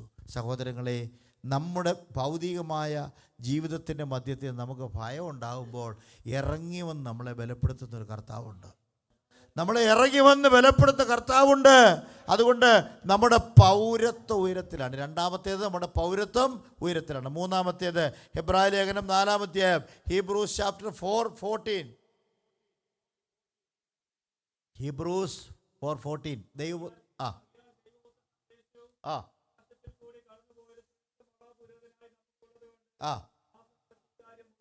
ആകാശങ്ങളിലൂടെ സ്വർഗങ്ങളിലൂടെ കടന്നുപോയൊരു ശ്രേഷ്ഠ മഹാപുരോഹിതൻ നമുക്ക് ഉയരത്തിലുള്ളത് കൊണ്ട്, അവൻ ഉയരത്തിലുള്ളത് കൊണ്ട്, ആകാശവിധാനങ്ങൾക്കപ്പുറം സ്വർഗങ്ങളിലൂടെ കടന്നുപോയവൻ നമുക്കുണ്ടെന്ന്. അപ്പോൾ അതിൻ്റെ അർത്ഥം നമുക്ക് ഉയരത്തിൽ ഒരു മഹാപുരോഹിതനുണ്ട്. ആ മഹാപുരോഹിതൻ ഉയരത്തിലായതുകൊണ്ട് നമ്മളോട് ഉയരത്തിലുള്ളത് ചിന്തിക്കാൻ പറയുകയാണ്. നിങ്ങൾക്കറിയാമല്ലോ, പാസ്റ്റർ പലപ്പോഴും പ്രസംഗിച്ചിട്ടുണ്ടാകുമെന്ന് ഞാൻ വിചാരിക്കുന്നു. ഇവിടുത്തെ മഹാപുരോഹിതന്മാർ നറുക്കു വീഴും. വർഷത്തിലൊരിക്കൽ ശുശ്രൂഷ ചെയ്യാൻ അവരൊത്തിരി മെൻ്റൽ പ്രഷറിലാണ്. എന്താ കാരണം എന്നറിയാമോ? എന്തെങ്കിലും അയോഗ്യത ഉണ്ടെങ്കിൽ അതിവിശുദ്ധ സ്ഥലത്ത് കയറിയാൽ അവർ ജീവനോടെ തിരിച്ചു വരികയില്ല. അതാണ് പെട്ടകം തൊട്ട ഉസ്സായ് എന്ന് പറഞ്ഞ ആൾ മരിച്ചുപോയി. അന്നേരം തൊടാൻ പാടില്ല. അത് അന്നത്തെ പ്രമാണമാണ്. ആ പ്രമാണ ലംഘനം വന്നാൽ മരണം വരെ സംഭവിക്കാം. അതുകൊണ്ട് പേടിച്ചാണ് അവരുള്ളത്. അങ്ങനെയാണെങ്കിൽ കർത്താവ് പറയുക, അവർ ടെൻഷനില്ല, അവർ ക്ഷീണിച്ചു പോകും. ഒരു ശുശ്രൂഷ കഴിയുമ്പോഴേക്ക് ക്ഷീണിച്ചു പോകും. നമുക്കറിയാം, നമ്മുടെ ഞായറാഴ്ച ദിവസങ്ങളിൽ ഭയങ്കര ക്ഷീണമല്ലേ? അല്ല, നമ്മൾ സഭായം കഴിയുന്നതാണ് ഇച്ചിരി ക്ഷീണം കൂടുതലാണ് എല്ലാവർക്കും, അല്ലേ? ദൈവത്തെ ആരാധിച്ചതിൻ്റെ ക്ഷീണമായിരിക്കും എന്ന് വിചാരിക്കുന്നു. അപ്പോൾ ക്ഷീണിച്ച് ഉറങ്ങിപ്പോവും ചിലർ. അപ്പോൾ ഇവിടെ ഈ മഹാപുരോഹിതന്മാർ മടുത്തിങ്ങനെ ക്ഷീണിച്ചു പോകും. കാരണം നിങ്ങൾക്കറിയാമല്ലോ, ഒരു പ്രസംഗം ഉണ്ടാക്കുക എന്ന് പറഞ്ഞാൽ വളരെ ബുദ്ധിമുട്ടുള്ള കാര്യമാണ്. അത് മനസ്സിലാകണമെങ്കിൽ നിങ്ങളൊക്കെ ഇടയ്ക്കിടയ്ക്ക് പ്രസംഗിക്കണം, എന്നാലേ നമുക്ക് മനസ്സിലാകത്തുള്ളൂ. ഇടയ്ക്ക് സ്വന്തം മേലും പ്രസംഗിക്കണം ഒരു പ്രസംഗം. ഞാൻ ആദ്യമായി പ്രസംഗിച്ച് ഓർക്കുന്നുണ്ട്, 34 വർഷം മുമ്പാണ്. പ്രസംഗിച്ച വാക്യം, വിശ്വാസം എന്നത് വാശിക്കുന്നതിൻ്റെ ഉറപ്പും കാണാത്ത കാര്യങ്ങളിലെ നിശ്ചയവുമാകും. അപ്പം ഞാനതിനെല്ലാം തയ്യാറാക്കി കുറിപ്പുകൾ, പേപ്പറുകൾ, ഒരു 3-4 ഷീറ്റ് എഴുതി വെച്ചു. എല്ലാ കാര്യങ്ങളുമായിട്ട് എൻ്റെ പാസ്റ്റർ TS ജോർജ് എന്നെ വിളിച്ചു, ജോബ് മുമ്പോട്ട് വന്ന് പ്രസംഗിക്കുമെന്ന് പറഞ്ഞു. അവിടുന്ന് എനിക്കെല്ലാം ഓർമ്മയുണ്ടായിരുന്നു. ഇവിടെ വന്ന് നിന്നപ്പോൾ വാക്യമൊഴികെ ബാക്കിയെല്ലാം ക്ലീൻ സ്ലേറ്റ് പോലെ ബ്ലാങ്കായിപ്പോയി. ജനങ്ങളുടെ നേരെ ഇവരുടെ മുഖത്തേക്ക് നോക്കുമ്പോൾ അവരെല്ലാവരും എൻ്റെ നേരെ എന്തൊക്കെയോ ആക്ഷൻ കാണിക്കുന്ന പോലെ എനിക്കങ്ങ് തോന്നുക. ഇങ്ങനെയൊക്കെ അങ്ങനെ ഞാൻ പറഞ്ഞു, വാക്യം വായിക്കാം. ഹെബ്രായ ലേഖനം 11-ാം അധ്യായം 1-ാം വാക്യം ഒരാൾ വായിച്ചിട്ടും എനിക്ക് അടുത്ത പോയിന്റിലോട്ട് കടക്കാൻ പറ്റാത്തതുകൊണ്ട് ഞാൻ പറഞ്ഞു ഒരാളും കൂടെ വായിക്കാൻ. അവിടുന്ന് ഒരാൾ വായിച്ചു. സഹോദരങ്ങളെ, അപ്പോൾ അവിടെ പറയുന്നു, വിശ്വാസം എന്നും ആശിക്കുന്നതിന് ഉറപ്പും കാണാത്ത കാര്യങ്ങളുടെ നിശ്ചയവുമാണ്. അപ്പോൾ കാണാത്ത കാര്യങ്ങളുടെ നിശ്ചയവും ആശിക്കുന്നതിന് ഉറപ്പുമാണ്. ഇത് തിരിച്ചും തിരിച്ചും പറഞ്ഞുകൊണ്ടിരിക്കുക, അല്ലാതെ 1 ഇഞ്ച് മുന്നോട്ട് പോകാൻ പറ്റുന്നില്ല. നിങ്ങൾക്ക് അങ്ങനത്തെ അനുഭവം ഉണ്ടായിട്ടുണ്ടോ? ഞാൻ ഈ കുറിപ്പുകളിലേക്ക് ആശയോടെ നോക്കി, പക്ഷേ അതിലെ അക്ഷരങ്ങൾ എന്നെ നോക്കി കൊഞ്ഞനം കുത്തുന്ന പോലെ എനിക്ക് തോന്നി. ഇങ്ങനെയൊക്കെ കാണിക്കുന്ന പോലെ തോന്നി, നൃത്തം ചെയ്യുന്ന പോലെ തോന്നി. ഞാൻ വിചാരിച്ചു ഇവിടെ ഒരു കുഴി ഉണ്ടായിരുന്നു, ഇതിലേ ഇറങ്ങി അങ്ങ് പോകാമായിരുന്നു. നിങ്ങൾക്കൊക്കെ അങ്ങനത്തെ അനുഭവങ്ങൾ ഉണ്ടായിട്ടുണ്ടാവും ഒരു പക്ഷേ. പേപ്പർ പ്രസൻറ്റ് ചെയ്യുക, പറയുക, ഇതൊക്കെ ഇച്ചിരി വിഷമമുള്ള കാര്യമാണ്. അതുകൊണ്ട് നമ്മൾ ഈ പാസ്റ്റർമാരോട്, പാസ്റ്റർ ഇന്നലത്തെ കഴിഞ്ഞ ആഴ്ചത്തെ പ്രസംഗമായിരുന്നു നല്ലത് എന്നൊന്നും പറയരുത് കേട്ടോ. നിങ്ങൾ അഭിനന്ദിച്ചില്ലേലും കുഴപ്പമില്ല, പ്രത്യേകിച്ച് ഒന്നും പറയാതിരുന്നേച്ചാൽ മതി. പണ്ടൊരു പാസ്റ്ററോട് പറഞ്ഞു, അങ്ങ് സോക്രട്ടീസിനേക്കാളും മഹാനാന്ന്. അപ്പോൾ പാസ്റ്റർ ഓർത്ത്, എന്താ ഇയാളിങ്ങനെ ഇദ്ദേഹം ഇങ്ങനെ പറഞ്ഞതെന്ന്. അപ്പോൾ പാസ്റ്റർ ചോദിച്ചു, എന്നാ പറഞ്ഞത്?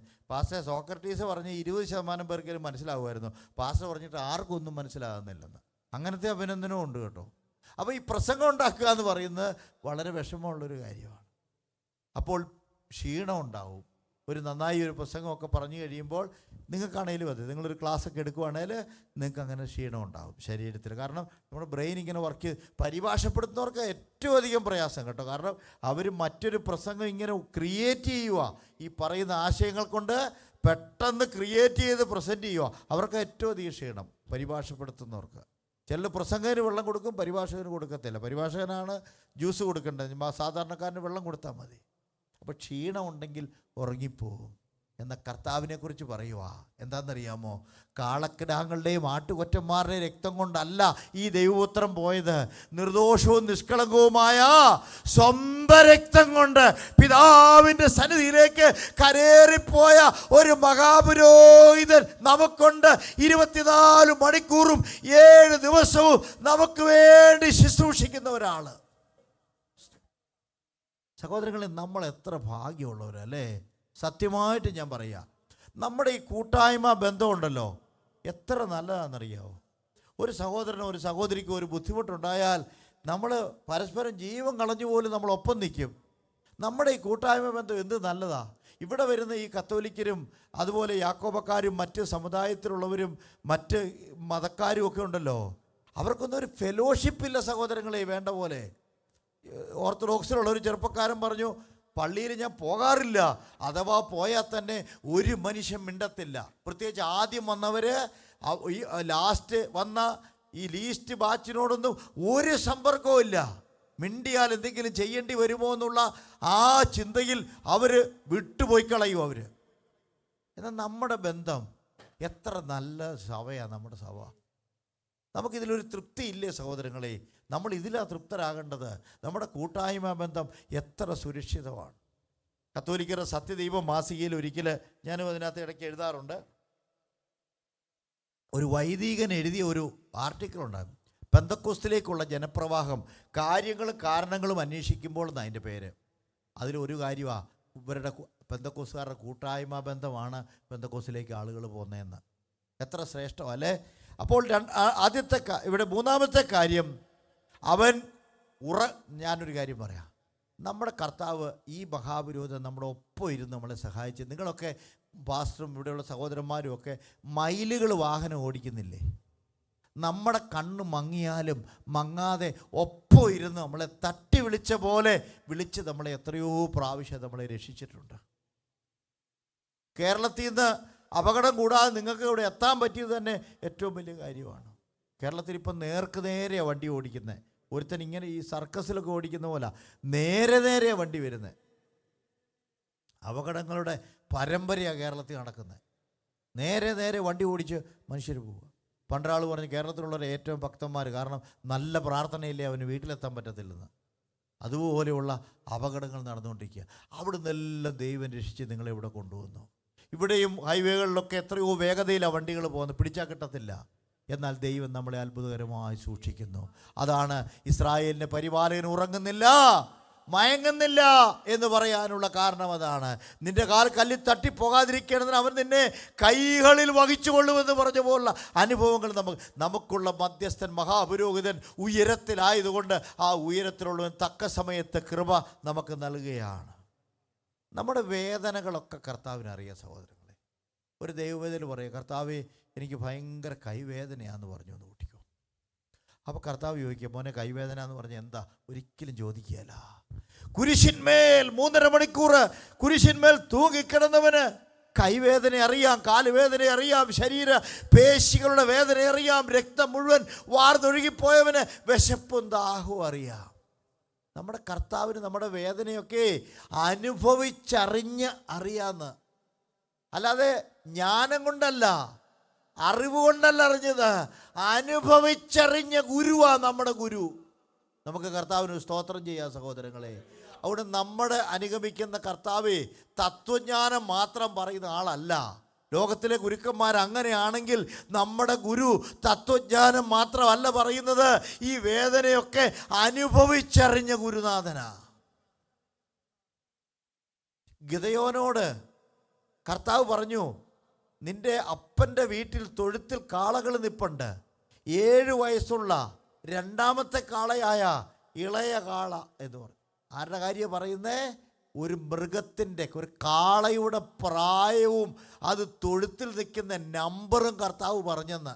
അതിൻ്റെ അർത്ഥം ഒരു ജീവജാലത്തിൻ്റെ കാര്യത്തിൽ പോലും കർത്താവിന് ഇത്രയും ശ്രദ്ധയുണ്ടെങ്കിൽ 5 കുരികിലിനെ 2 ചെമ്പ് തുട്ടിന് വിൽപ്പന നടത്തി പറപ്പിച്ചു വിട്ടാൽ അതിൽ 1 നിലത്ത് വീണാൽ കർത്താവിന് അറിയാമെന്ന് പറഞ്ഞ വചന ഓർമ്മയുണ്ടല്ലോ. അങ്ങനെയാണെങ്കിൽ സഹോദരങ്ങളെ, ദൈവം എത്ര അധികമായിട്ടാ നമ്മളെ വില കൽപ്പിക്കുന്നതെന്നറിയാവോ? നമുക്കിതൊന്നും വരാൻ കർത്താവ് സമ്മതിക്കുന്നില്ല. അവൻ നമുക്ക് സംരക്ഷണം അയക്കുക തന്നെ ചെയ്യും സഹോദരങ്ങളെ. ഇയ്യോബിൻ്റെ കഷ്ടത എത്ര വലുതായിരുന്നു നമുക്കെല്ലാവർക്കും അറിയാം. സമ്പത്ത് പോയി, സാരമില്ല പോട്ടെ, എൻ്റെ മക്കളെല്ലാം കൂടെ ഉണ്ടല്ലോ. മക്കളെല്ലാം കൈവീശി യാത്ര പറഞ്ഞ് ഒരു വീട്ടിലൊരു ഫംഗ്ഷൻ ഒരുമിച്ച് കൂടിയപ്പോൾ കെട്ടിടം ഇടിഞ്ഞ് വീണു. 10 മക്കളും മരണപ്പെട്ടു പോയി. BC 18-ാം നൂറ്റാണ്ടിൽ ജീവിച്ചിരുന്ന മഹാനായ മനുഷ്യൻ്റെ ജീവിതത്തിൽ വന്ന ദുരന്തങ്ങൾ ഒന്നിനു പുറകെ ഒന്നായി വന്നു ഭവിച്ചപ്പോൾ അദ്ദേഹം ഇങ്ങനെ ശിരസ്സുയർത്തി നോക്കി. മക്കൾ അവരെ കാണുന്നില്ല. ചേതനയറ്റ മക്കളുടെ ജഡങ്ങളുമായി ഒരുപക്ഷെ രഥങ്ങളോ കുതിരവണ്ടികളോ ആ ധനാഠ്യൻ്റെ വീട്ടുമുറ്റത്തേക്ക് 10 മക്കളുടെ ശരീരവും കൊണ്ടുവന്നിട്ടുണ്ടാകാം. തകർന്നു പോയില്ലേ അപ്പൻ? ഭാര്യ പോലും വല്ലാതെ വിഷമിച്ചു. പോയി മരിക്കും മനുഷ്യാന്ന് വരെ പറഞ്ഞു. കരിങ്കുഷ്ഠം പോലുള്ള അസുഖം ബാധിച്ച് ഓട്ട് കഷ്ടമെടുത്ത് ചുരുണ്ടിക്കൊണ്ടിരുന്നപ്പോൾ ഭാര്യ പറഞ്ഞു, പോയി മരിക്കും മനുഷ്യ. അപ്പോൾ ഭാര്യയോട് പറഞ്ഞു, നീ ഒരു പൊട്ടി സംസാരിക്കുന്ന പോലെ സംസാരിക്കരുത്. ബൈബിളിൽ ഭാര്യയെ വിളിച്ചിട്ടുള്ളതിലേലും കട്ടിയായ വാക്ക് ഞാൻ അവിടെ കണ്ടിട്ടുള്ളത്. ഏതാ? പൊട്ടി എന്നൊരു വാക്ക് വിളിച്ചതായിട്ട് കണ്ടിട്ടുണ്ട്. അപ്പോൾ എന്താണ്? സർവശക്തൻ ആയ ദൈവത്തിൻ്റെ സന്നിധിയിൽ നമ്മൾ ജീവിച്ചിരിക്കുമ്പം നമ്മൾ ആവശ്യമില്ലാത്ത വാക്കുകളൊന്നും വിളിക്കുക. ഇപ്പോൾ ചിലരെ ഓർക്കുന്നുണ്ട്, അതൊക്കെ എത്ര വലിയ വാക്ക് കിടക്കുന്നെന്ന്. അത് നമുക്ക് ഉപയോഗിക്കാൻ പാടില്ല സഹോദരിമാരെ. പിന്നെ പുരുഷന്മാർ, പിന്നെ ചിലരുണ്ട് പുരുഷന്മാർക്ക് ഭയങ്കര ഈഗോയാണ്. എന്താണെന്നറിയാമോ? ഭാര്യയോട് ഒരു കാര്യം പോലും ചർച്ച ചെയ്യുകയില്ല. ഈ പാവങ്ങളോട് ചർച്ച ചെയ്യണം കേട്ടോ, എന്നാലേ നമ്മൾ ചില അബദ്ധത്തിൽ ചെന്ന് ചാടാതിരിക്കും. പിന്നെ ഏതെങ്കിലും ഒരു അബദ്ധത്തിൽ ചെന്ന് ചാടിയ ശേഷം റെഡി, ഞാൻ പെട്ടുപോയി കേട്ടോ, അന്നേരവും രക്ഷിക്കാൻ ഈ പാവങ്ങൾ വേണം വരാൻ. അതുകൊണ്ട് അവരോട് ചർച്ച ചെയ്തിട്ട് വേണം കാര്യങ്ങൾ ചെയ്യാൻ. എല്ലാവർക്കും സന്തോഷമായില്ലേ? അപ്പോൾ എന്നാൽ ഇവർ ഈ രക്ഷിച്ച കാര്യം മരിക്കുന്നത് വരെ ഇവർ പറഞ്ഞുകൊണ്ടിരിക്കും, അന്ന് നിങ്ങൾ ഗതികേടിപ്പെട്ടപ്പോൾ ഞാനേ ഉള്ളായിരുന്നു എന്ന്. അപ്പോൾ നമ്മൾ പറയണം, നിശ്ചയമായും അങ്ങനെ തന്നെയാണ് എന്ന് പറയണം. നീ ഇല്ലായിരുന്നു പെട്ടുപോയതിനെന്ന് ആമേൻ എന്ന് പറഞ്ഞ് നമ്മൾ അടിവരയിട്ട് പറഞ്ഞോണം. കാരണം താൽക്കാലിക വിജയമോ താൽക്കാലിക സന്തോഷമോ അല്ല പുരുഷൻ്റെ ലക്ഷ്യം, ആജീവനാന്ത സമാധാനവും സന്തോഷവുമാണെന്നുകൂടെ നമ്മൾ മനസ്സിലാക്കും. പിന്നെ സ്ത്രീയെ ഒരു കുറ്റവും പറഞ്ഞ് നമ്മൾ ബോധ്യപ്പെടുത്താൻ വൃഥാശ്രമം നടത്തരുത്. ഞാനും 10-32 വർഷമായി ശ്രമിക്കുന്നുണ്ട്, പക്ഷെ വിജയിച്ചിട്ടില്ല. കാരണം സ്ത്രീകളുടെ സൈക്കോളജി അനുസരിച്ച് അവർ തെറ്റെന്ന് പറയുന്ന സംഭവമേ ചെയ്യാറില്ല. എപ്പോഴും ശരി മാത്രമേ അവരുടെ ലൈഫിലുള്ളൂ. അതാണ് അവരുടെ സൈക്കോളജി. അങ്ങനെ അവരെ സൃഷ്ടിച്ചത്. നമ്മളെ നേരെ തിരിച്ചാ. പുരുഷൻ പെട്ടെന്ന് അവന് പിന്നെ കരയുകയൊക്കെ ചെയ്യും. സ്ത്രീ കരയും നമ്മൾ പറയും, പക്ഷേ ഒരു കുറ്റബോധം ഉണ്ടായാൽ ആദ്യം കരയുന്ന പുരുഷനാണ്. കുറ്റബോധം ഉണ്ടായാലും അവർ ആ ജസ്റ്റിഫിക്കേഷൻ അവരുടെ മനസ്സിൽ എപ്പോഴും ഉണ്ടാവും. അതുകൊണ്ട് ഇയ്യോബിൻ്റെ ഭാര്യ നീ അങ്ങനെ പറയരുതെന്ന് പറഞ്ഞാൽ പിന്നെ പുള്ളിക്കാരി മിണ്ടിയില്ല. അപ്പോൾ ചിലയിടത്തൊക്കെ നമ്മൾ മിണ്ടാതിരിക്കുന്ന ഏറ്റവും വലിയ അനുഗ്രഹം എന്ന് പറയുന്നത്. എല്ലാത്തിനും മറുപടി ഒന്നും പറയേണ്ടത്, കുറച്ച് കഴിയുമ്പോൾ തന്നെ പഠിച്ചോളൂ എന്നുള്ള മട്ടിൽ ചിലതങ്ങ് വിട്ടുകൊടുത്തേക്കണം. ഞാൻ വരയ്ക്കുന്ന വരയെ കൂടെ തന്നെ നടക്കണമെന്ന് നമ്മൾ ശടിക്കുക. നമ്മുടെ പിള്ളേരുടെ കാര്യമാണേലും അതെ കേട്ടോ, ഇവരെയും നമ്മൾ ബുദ്ധിയോടെ വേണം വളർത്താൻ. കാരണം ഇവർ നമ്മുടെ കയ്യിൽ നിന്ന് പോയാൽ നമ്മുടെ കാര്യം തീർന്നു. ഈ കുഞ്ഞുങ്ങളെ നമ്മുടെ PR ബേബി പാസ്റ്റർ എന്ന് പറഞ്ഞ പാസ്റ്റർ നമ്മുടെ നീതുവിൻ്റെയൊക്കെ സഭയിൽ ഇടയ്ക്കിടയ്ക്ക് വന്ന് പ്രസംഗിക്കുന്നൊരു പാസ്റ്ററാണ്. അദ്ദേഹം മരിച്ചുപോയി, ദൈവസന്നിധിയിൽ ചേർക്കപ്പെട്ടു. അദ്ദേഹം ഇടയ്ക്ക് പറയുന്ന, ഇതുങ്ങളെ തല്ലിക്കൊല്ലാനൊക്കുമോ? വഴിതെറ്റിപ്പോയാലും നമുക്ക് എന്ത് ചെയ്യാൻ പറ്റും? നിസ്സഹായനായിട്ട് നിൽക്കുക. ശമൂവേൽ പ്രവാചകൻ പറഞ്ഞു, ഞാനൊന്നും അന്യായമായി നിങ്ങളുടെ അടുത്ത് എടുത്തിട്ടില്ല, ഞാൻ മാന്യമായിട്ടാണ് ജീവിച്ചേ, കാളയോ കഴുതയോ ഒന്നും ഞാൻ മേടിച്ചിട്ടില്ല, വളരെ മാന്യമായി ജീവിച്ചു. ജനം ഒന്നും പറഞ്ഞില്ല. 2 ദിവസം കഴിഞ്ഞ് അവർ വന്ന് പറഞ്ഞു, ഗുരു, ഞങ്ങൾക്കൊരു രാജാവിനെ വാഴിച്ചു തരണം. അവർ പറഞ്ഞു, രാജാവിനെ ഒന്നും അങ്ങനെ വാഴിക്കാൻ പറ്റത്തില്ലെന്ന് അദ്ദേഹം പറഞ്ഞു. കാരണം യഹോവയാണ് നിങ്ങളുടെ രാജാവ്. ന്യായാധിപന്മാരെ എന്നെപ്പോലെ എഴുന്നേൽപ്പിക്കും കർത്താവ് ആവശ്യമുള്ളപ്പം, നിങ്ങൾ അനങ്ങാണ്ടിരിക്കാൻ പറഞ്ഞു. അപ്പോൾ അവരൊരു വാചകം പറഞ്ഞു, ജനക്കൂട്ടം, നിൻ്റെ മക്കൾ നിൻ്റെ വഴിയിൽ നടക്കുന്നില്ല എന്ന്. ഏതപ്പൻ്റെയും തല കുനിയുന്ന പോലെ പുള്ളിയുടെയും തല കുനിഞ്ഞു. കാരണം എന്നാ, നിൻ്റെ മക്കൾ നടക്കുവാണെങ്കിൽ അവർ നടത്തിയതിനെ ഞങ്ങളെ, ഇപ്പം ഞങ്ങൾക്ക് ആരുമില്ല, അങ്ങ് മരിച്ചപ്പന് ഞങ്ങളുടെ കഥ കഴിഞ്ഞു എന്ന് പറഞ്ഞു നിൻ്റെ മക്കൾ നിൻ്റെ വഴിയിൽ നടക്കുന്നില്ലെന്ന് കേട്ടപ്പോൾ ഈ അപ്പൻ്റെ തല കുനിഞ്ഞു. സഹോദരങ്ങളെ, ലോകത്തിലേതപ്പൻ്റെയും തല കുനിയുന്ന രംഗമാത്. നമുക്ക് ആ ഗതികേട് വരരുത്. നമുക്ക് ദൈവവചനത്തിലും പത്യോപദേശത്തിലും നമ്മുടെ മക്കളെ വളർത്തുമ്പോൾ കർത്താവ് അവരെ ജീവകാലം മുഴുവൻ യഹോവയായ കർത്താവേ, അങ്ങ് എൻ്റെ വായിൽ തന്ന വചനങ്ങൾ എൻ്റെ വായിൽ നിന്നും, എൻ്റെ സന്തതിയുടെ വായിൽ നിന്നും, അവരുടെ സന്തതിയുടെ വായിൽ നിന്നും ഒരു നാളും നീങ്ങിപ്പോകല്ലേ എന്ന് പ്രാർത്ഥിച്ച് നമുക്ക് ദൈവകരങ്ങളെ ഏൽപ്പിച്ചു കൊടുക്കാം. അങ്ങനെ സംഭവിച്ചത്, അതേ രാജാവിനെ വാഴിച്ചു കൊടുത്തു. വലിയ പ്രശ്നമുണ്ടായി. രാജാക്കന്മാർ വന്ന് ഇസ്രായേലിനെ നശിപ്പിച്ചു കളഞ്ഞു. എന്നാൽ പുതിയ നിയമത്തെ നമ്മളൊരു അപ്പനെ കാണുന്നുണ്ട്. അതാരാന്നറിയോ? കൈസറിയിൽ പൗലോസ് എത്തിയപ്പോൾ ഒരു വീട്ടിൽ കൈക്കൊണ്ടു പീലിപ്പോസ്, ഒരു കൊച്ചു ശിഷ്യൻ. അദ്ദേഹത്തിൻ്റെ പുസ്തകം അവിടെ എഴുതിയിരിക്കുകയാണ്, പ്രവചനപരമുള്ളവരും കന്യകമാരുമായ 4 പുത്രിമാർ അദ്ദേഹത്തിനുണ്ടായിരുന്നു. എവിടെയാ സ്ഥലം? കൈസറിയ, ഒരു മൾട്ടി കൾച്ചറൽ സിറ്റിയാ. അവിടെ ഈ പെൺപിള്ളേരെ എത്ര അന്തസ്സായിട്ട് അദ്ദേഹം വളർത്തി. പരിശുദ്ധാത്മാവിനെ പ്രാപിക്കാൻ അദ്ദേഹം പഠിപ്പിച്ചു കൊടുത്തു. അങ്ങനെ പരിശുദ്ധാത്മാവ് പ്രാപിച്ചു. പ്രവചനപരമുള്ളവരും കന്യകമാരുമായ നല്ല സൗന്ദര്യമുള്ള യഹൂദ യുവതികൾ ആ വീട്ടിൽ പാർത്തുവെന്ന്. ഏതപ്പൻ്റെയും തല ഉയരുന്ന ഒരു രംഗമാണ്. നമ്മുടെ തല ഒരിക്കലും ആരുടെയും മുമ്പിൽ കുനിയാതിരിക്കാൻ കർത്താവേ ഇടയാക്കണമേ. ചങ്കുപൊട്ടി ദൈവത്തോട് കിടക്കുന്നതിന് മുമ്പ് പ്രാർത്ഥിക്കുന്ന സഹോദരങ്ങളെ, നമ്മുടെ കുഞ്ഞുങ്ങൾ ഉറങ്ങി കിടക്കുമ്പോൾ അവരുടെ തലയെ കൈവച്ച് പ്രാർത്ഥിക്കുന്ന സഹോദരങ്ങളെ, നമ്മുടെ ചൂടുള്ള കണ്ണുനീർ അവരുടെ നെറ്റിത്തടത്തിൽ വീഴട്ടെ, അവർ അനുഗ്രഹിക്കപ്പെടട്ടെ. ഒരു ഭക്തൻ ആഫ്രിക്കയിൽ മിഷണറിയായി പോയപ്പോൾ അദ്ദേഹത്തെ കുന്തം കൊണ്ട് കുത്തിക്കൊല്ലാൻ തുടങ്ങി നെറ്റിയിൽ. അപ്പോൾ അദ്ദേഹത്തിൻ്റെ ആ ശത്രുക്കളിലെ നേതാവ് ചോദിച്ചു, എന്താ കുത്താത്തതെന്ന് ചോദിച്ചു. കുത്താൻ വന്ന ആളോട് അന്നേരം പറഞ്ഞു, യജമാനെ, അയാളുടെ നെറ്റി താമ്രമാണ്, പിച്ചള കൊണ്ട് ഉണ്ടാക്കിയതാ, സാധാരണ നെറ്റിയല്ല, നീ അത് വലിച്ചു പറിച്ച് കളഞ്ഞേച്ച് കുത്തടാ എന്ന് പറഞ്ഞു. അപ്പോൾ പറഞ്ഞു, യജമാനെ, അത് വലിച്ചു പറിക്കാൻ പറ്റുന്നില്ല, അത് ഫിറ്റഡ് ആണെന്ന് പറഞ്ഞു. എന്താ? അപ്പോൾ ഈ ഭക്തൻ ഇങ്ങനെ കരയാൻ തുടങ്ങി. എന്താ കാരണം എന്നറിയാമോ? അവൻ കുഞ്ഞായിരുന്നപ്പോൾ അവൻ്റെ അമ്മ അവൻ്റെ മുഖത്തോട് ചേർത്ത് വെച്ച് ഈ സ്കോട്ട്ലൻഡിൽ ഈ സ്ഥലത്ത് വെച്ച് ഇങ്ങനെ കരയുമായിരുന്നു. അവൻ പഠിച്ചു, മെഡിക്കൽ ഡോക്ടറായി, അങ്ങനെയാണ് മിഷണറിയായി പോയത്. അവൻ്റെ അമ്മയുടെ ചൂടുകളുടെ കണ്ണുനീർ അവൻ്റെ നെറ്റിത്തടത്തിൽ വീഴുമ്പോൾ അവൻ ചോദിക്കും, എന്താണ് അമ്മ ഇങ്ങനെ ചെയ്യുന്നതെന്ന്. അപ്പോൾ അമ്മ അവനോട് പറയും, മോനെ, അമ്മയുടെ കണ്ണുനീർ മോൻ്റെ നെറ്റിത്തടത്തിൽ വീണാൽ മോൻ്റെ നെറ്റിത്തടം താമ്രം പോലെ ആകുമെന്ന് പറഞ്ഞു. ആ കുഞ്ഞിൻ്റെയും അവനൊന്നും മനസ്സിലായില്ല. അവൻ പഠിച്ചു, ഡോക്ടറായി, മെഡിക്കൽ ഡോക്ടറായി, അങ്ങനെ ആഫ്രിക്കയിൽ മിഷണറിയായി പോയി. അതാരായിരുന്നു നിങ്ങൾക്കറിയാമോ? Doctor David Livingstone. ആഫ്രിക്കയുടെ മിഷണറി, എക്കാലത്തെയും ഏറ്റവും പ്രസിദ്ധനായ ക്രിസ്തീയ മിഷണറി ഡോക്ടർ ഡേവിഡ് ലിവിങ്സ്റ്റന്റെ നെറ്റിത്തടത്തിൽ വീണ അമ്മയുടെ ചൂടുള്ള കണ്ണുനീർ അവൻ്റെ ജീവൻ രക്ഷിക്കാൻ പര്യാപ്തമാണെങ്കിൽ നമ്മുടെ കണ്ണുനീരൊന്നും പാഴല്ല സഹോദരങ്ങളെ. നമ്മൾ കരയുന്നൊന്നും പാഴല്ല, നമ്മൾ കരയുന്നൊന്നും പാഴല്ല. നമ്മുടെ വേദന അറിയാവുന്ന ഒരാളുണ്ട്. നമുക്ക് അടുത്ത വാക്യം പത്രോസ് അപ്പോസ്തലൻ എഴുതിയ 1-ാമത്തെ ലേഖനം 1-ാം അധ്യായം 4-ാം വാക്യം വേഗം വായിക്കാവോ? അന്ത്യകാലത്ത് വെളിപ്പെടുവാൻ ഒരുങ്ങിയിരിക്കുന്ന രക്ഷയ്ക്ക് വിശ്വാസത്താൽ ദൈവശക്തിയിൽ കാക്കപ്പെടുന്ന നിങ്ങൾക്ക് വേണ്ടി സ്വർഗത്തിൽ സൂക്ഷിച്ചിരിക്കുന്നു ക്ഷയം, മാലിന്യം, വാട്ടം എന്നിവയില്ലാത്തതുമായ അവകാശത്തിനായി തന്നെ വീണ്ടും ജനിപ്പിച്ചിരിക്കുന്നു. അപ്പോൾ 4-ാമത്തെ കാര്യം, നമുക്ക് ഉയരത്തിലൊരു നിക്ഷേപമുണ്ടാ. നിക്ഷേപം ഉയരത്തിലാണ്. നമ്മൾ ഭൂമിയിൽ ചെയ്യുന്നതിനൊത്തവണ്ണം കർത്താവ് നമുക്ക് ഉയരത്തിൽ നിക്ഷേപം ഒരുക്കിയിട്ടുണ്ട്. പൗലോസ് അപ്പോസ്തലൻ പറഞ്ഞു, അവൻ എൻ്റെ ഉപനിധി അവസാനത്തോളം കാക്കുവാൻ ശക്തനാണ്. ഉപനിധി എന്ന് പറഞ്ഞാൽ എന്നാണെന്നറിയാമോ? നിങ്ങൾ ശ്രദ്ധിക്കണം, എല്ലാവരും ശ്രദ്ധിച്ചിരിക്കണം.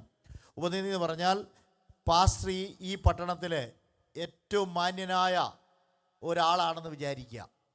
ഏറ്റവും ധനാഢ്യനായ, ഇവിടുത്തെ ഏറ്റവും പ്രഗത്ഭനായ ഒരാളാണ് എന്ന് നിങ്ങൾ ചിന്തിക്കുക. പണ്ട് കാലത്ത്, ആ കാലത്ത് അവർ വിചാരിക്കും, ഞാൻ 2 വർഷത്തേക്ക് പരദേശത്തേക്ക് പോവുകയാണ്, അതുകൊണ്ട് ഏറ്റവും മാന്യനായ ഈ ആളെ ഏൽപ്പിക്കണം എന്ന് തീരുമാനിക്കുക. അയാൾ ഇതെല്ലാം കൂടെ കെട്ടിയെടുത്തുകൊണ്ട് വന്നിട്ട് ഈ മനുഷ്യനോട് പറയും, സാർ, അങ്ങാണ് ഈ പട്ടണത്തിലെ ഏറ്റവും മാന്യനും മഹാനുമായ മനുഷ്യൻ, അങ്ങയുടെ കൈകളിൽ ഞാൻ തരിക, 2 കൊല്ലം കഴിഞ്ഞ് ഞാൻ തിരിച്ചു വരും, അപ്പോൾ എനിക്ക് തന്നാൽ മതിയെന്ന്. അങ്ങനെ സൂക്ഷിച്ചു വെക്കും. അദ്ദേഹം മാന്യനും മഹാനുമായതുകൊണ്ട് സൂക്ഷിച്ചു വെക്കും. സൂക്ഷിച്ചു വെക്കുന്നത് 2 കൊല്ലം കഴിഞ്ഞ് ഇയാൾ തിരിച്ചു വരുമ്പോൾ ഈ വ്യക്തിക്ക് ഇത് തിരിച്ചു കൊടുക്കുന്ന പ്രക്രിയയ്ക്കാണ് ഉപനിധി തിരികെ ഏൽപ്പിക്കുക എന്ന് പറയുന്നത്. അതിനാണ് ഉപനിധി എന്ന് പറയുന്നത്. എന്ന് പറഞ്ഞാൽ അതിൻ്റെ അർത്ഥം, നമ്മളിവിടെ ചെയ്യുന്നതിനൊത്തവണ്ണം, നിങ്ങളിപ്പോൾ കർത്താവിന് വേണ്ടി പലതും ചെയ്യുന്നില്ലേ ഇവിടെ, ആ ചെയ്യുന്നതിനൊക്കെ ദൈവസന്നിധി പ്രതിഫലമുണ്ട്. അതവിടെ കെട്ടായിട്ട് എന്ന് പറഞ്ഞാൽ ഞാൻ മനസ്സിലാകാൻ വേണ്ടി പറയുക, അവിടെ കർത്താവ് ഡിപ്പോസിറ്റ് ചെയ്യുക. നമ്മൾ അവിടേക്ക് ചെല്ലുമ്പോൾ കർത്താവ് നമുക്കത് തരുമെന്ന്. ഹല്ലേലൂയ! ഉപനിധി കർത്താവ് നമുക്ക് തരും. നമുക്ക് നിക്ഷേപമുണ്ട്, നിക്ഷേപ ഉയരത്തിലാണ്. പൗലോസ് പറഞ്ഞു, അവർക്ക് വാടുന്ന കിരീടമാ. ഗ്രീസിലെ ഒളിമ്പിക്സിലൊക്കെ കിരീടത്തിൽ വെക്കുന്ന പച്ച ഒലിവിൻ്റെ കൊമ്പ് വാടിപ്പോകുന്നത് കണ്ട് പരിശീലിച്ച ആളുകൾ പറയാം, അത് വാടുന്നതാണ്. നമുക്ക് കിട്ടുന്ന തേജസ്സിൻ്റെ വാടാത്ത കിരീടമാണ്. 5-ാമത്തെ കാര്യം, യോഹന്നാൻ സുവിശേഷം 14-ാം അധ്യായം 1-ാം വാക്യമാണ്. കർത്താവ്, നിങ്ങളുടെ ഹൃദയം കലങ്ങിപ്പോകരുത്, ദൈവത്തിൽ വിശ്വസിപ്പേ, വാസസ്ഥലം ഉയരത്തിലാണ് കർത്താവ് ഒരുക്കിയിരിക്കുന്നത്. സഹോദരങ്ങളെ, 5 കാര്യമാണ് നമ്മൾ പറഞ്ഞേ. എന്തുകൊണ്ടാണ് ഉയരത്തിലുള്ള ചിന്തിക്കാൻ പറയാൻ കാരണം എന്താണ്? ഉയരത്തിലുള്ള ചിന്തിക്കുവാനും പറയാനുള്ള കാരണം എന്തെന്ന് ചോദിച്ചാൽ, നമ്മുടെ പേരെഴുതിയിരിക്കുന്ന ഉയരത്തിലാണ്. 2, നമ്മുടെ പൗരത്വ ഉയരത്തിലാണ്. 3, നമ്മുടെ മധ്യവർത്തി ഉയരത്തിലാണ്. 4, നമ്മുടെ നിക്ഷേപ ഉയരത്തിലാണ്. 5, നാം നിത്യമായി വസിക്കേണ്ട സ്ഥല ഉയരത്തിലാണ്. AD 1000-ലൊക്കെ മധ്യകാലഘട്ടം എന്നാണ് അതിന് പറയുന്നത്. 2 വിശ്വാസികൾ തമ്മിൽ കാണുമ്പോൾ, ഞാനും പാസ്റ്ററും തമ്മിൽ കാണുമ്പോൾ, പിരിയാൻ നേരത്ത് ഞാൻ പാസ്റ്ററോട് പറയുന്നൊരു വാക്കുണ്ട്. അതൊരു ലാറ്റിൻ വേർഡാണ്, ലത്തീൻ വേർഡാണ്. അതിങ്ങനെയാ, വിയാത്തോർ മുന്തി എന്ന് പറയും. വിയാത്തോർ മുന്തി, അതൊരു ലാറ്റിൻ വേർഡാണ്. വിയാത്തോർ മുന്തി എന്ന് പറയും. എന്ന് വെച്ചാൽ നമ്മളൊക്കെ ഭൂമിയിലെ യാത്രക്കാരാണ് സഹോദര എന്നാണ് അതിൻ്റെ അർത്ഥം. വിയാത്തോർ മുന്തി എന്ന് പറഞ്ഞാൽ ഭൂമിയിലെ യാത്രക്കാർ. ചില ട്രാവൽസൊക്കെ ഉണ്ട്, വിയാത്തോർ എന്ന് പറഞ്ഞാൽ ട്രാവൽസൊക്കെ ഉണ്ടല്ലോ. അപ്പോൾ വിയാത്തോർ മുന്തി, ഭൂമിയിലെ യാത്രക്കാർ. നമ്മുടെ യാത്ര എന്ന് തീരും. ദൈവശില്പിയായി നിർമ്മിച്ചതും അടിസ്ഥാനമുള്ളതുമായ ഒരു നഗരം ഉയരത്തിലുണ്ടെങ്കിൽ നാം ആ നഗരത്തിലേക്ക് യാത്ര ചെയ്യുന്നവരാണ്. ഭൂമിയിലുള്ളതെല്ലാം താൽക്കാലികമാണ്, അവ കാണുന്നതാണ്. കാണുന്നത് താൽക്കാലികം, കാണാത്തതോ നിത്യം. നമ്മളോട് കർത്താവ് പറയുവാണ്, എന്താണ്? നമ്മുടെ പേരുയരത്തിലാണ്, നമ്മുടെ പൗരത്വ ഉയരത്തിലാണ്, നമ്മുടെ പ്രതിഫലം, നമ്മുടെ മധ്യസ്ഥന ഉയരത്തിലാണ്, നമ്മുടെ പ്രതിഫലം ഉയരത്തിലാണ്. 5-ാമത്തെ കാര്യം, നാം നിത്യമായി വസിക്കേണ്ട പാർപ്പിടം. 70 80 വർഷത്തെ ജീവിതം കഴിഞ്ഞ് നാം നിത്യമായി വസിക്കേണ്ടത് ഉയരത്തിലാകയാൽ പൗലോസ് അപ്പോസ്തലൻ പറയുന്നു, നിങ്ങൾ ഉയരത്തിലുള്ള തന്നെ ചിന്തിപ്പിൻ. നമുക്ക് കണ്ണുകളടയ്ക്കാം, പ്രാർത്ഥിക്കാം. സഹോദരങ്ങളെ, ലോകത്തിലുള്ള നമ്മുടെ ജീവിതം അവസാനിക്കും. നമുക്ക് കർത്താവ് തന്ന ശുശ്രൂഷ തീരുന്നത് വരെ നമ്മെ ആരോഗ്യത്തോടെ കർത്താവ് സൂക്ഷിക്കും. ശുശ്രൂഷ കഴിഞ്ഞ് ഇവിടെ കയറി വരുന്ന ദൈവശബ്ദം കേൾക്കുമ്പോൾ നമ്മൾ നിത്യതയിലേക്ക്, അനന്തവിഹായുസ്സിലേക്ക് പറന്നുയരുമ്പോൾ അവിടെ നമുക്ക് വേണ്ടി ഒരുക്കിയിട്ടുള്ളത് നമുക്ക് കണ്ണുകൊണ്ട് കാണത്തില്ല. ഹൃദയം കൊണ്ട് നിരൂപിക്കാൻ കഴിയാത്ത വിധത്തിൽ ഉന്നതമായത് ദൈവം നമുക്ക് വേണ്ടി ഒരുക്കിയിട്ടുണ്ട്. ഭൂമിയിലെ യാത്രക്കാരും ഇപ്പോഴുള്ള ഭൗതിക ദാനങ്ങളുടെ താൽക്കാലിക സൂക്ഷിപ്പുകാരുമായി നമുക്ക് ദൈവകരങ്ങളിലേക്ക് സമ്പൂർണ്ണമായി സമർപ്പിക്കാം. കർത്താവേ, ഞാൻ നിത്യതയിലാക്കി ഈ ഭൂമിയിൽ കുറച്ച് നാളത്തേക്ക് വന്ന ഒരു യാത്രക്കാരൻ മാത്രമാണ്. എൻ്റെ സ്റ്റോപ്പ് എത്തുമ്പോൾ ഇറങ്ങുന്നത് പോലെ കർത്താവേ, അങ്ങയുടെ സന്നിധിയിലേക്ക് യാത്ര ചെയ്യുവാൻ, നിത്യതയിലേക്ക് പറന്നു വരുവാൻ എന്നെ സഹായിക്കണമേ. യേശുക്രിസ്തുവിൻ നാമത്തിൽ തന്നെ ആമേൻ. കർത്താവ് ഈ വചനങ്ങൾ നമ്മെ എല്ലാവരെയും അനുഗ്രഹിക്കട്ടെ. കർത്തൃദാസനും സഭയ്ക്കും പ്രത്യേകം നന്ദി.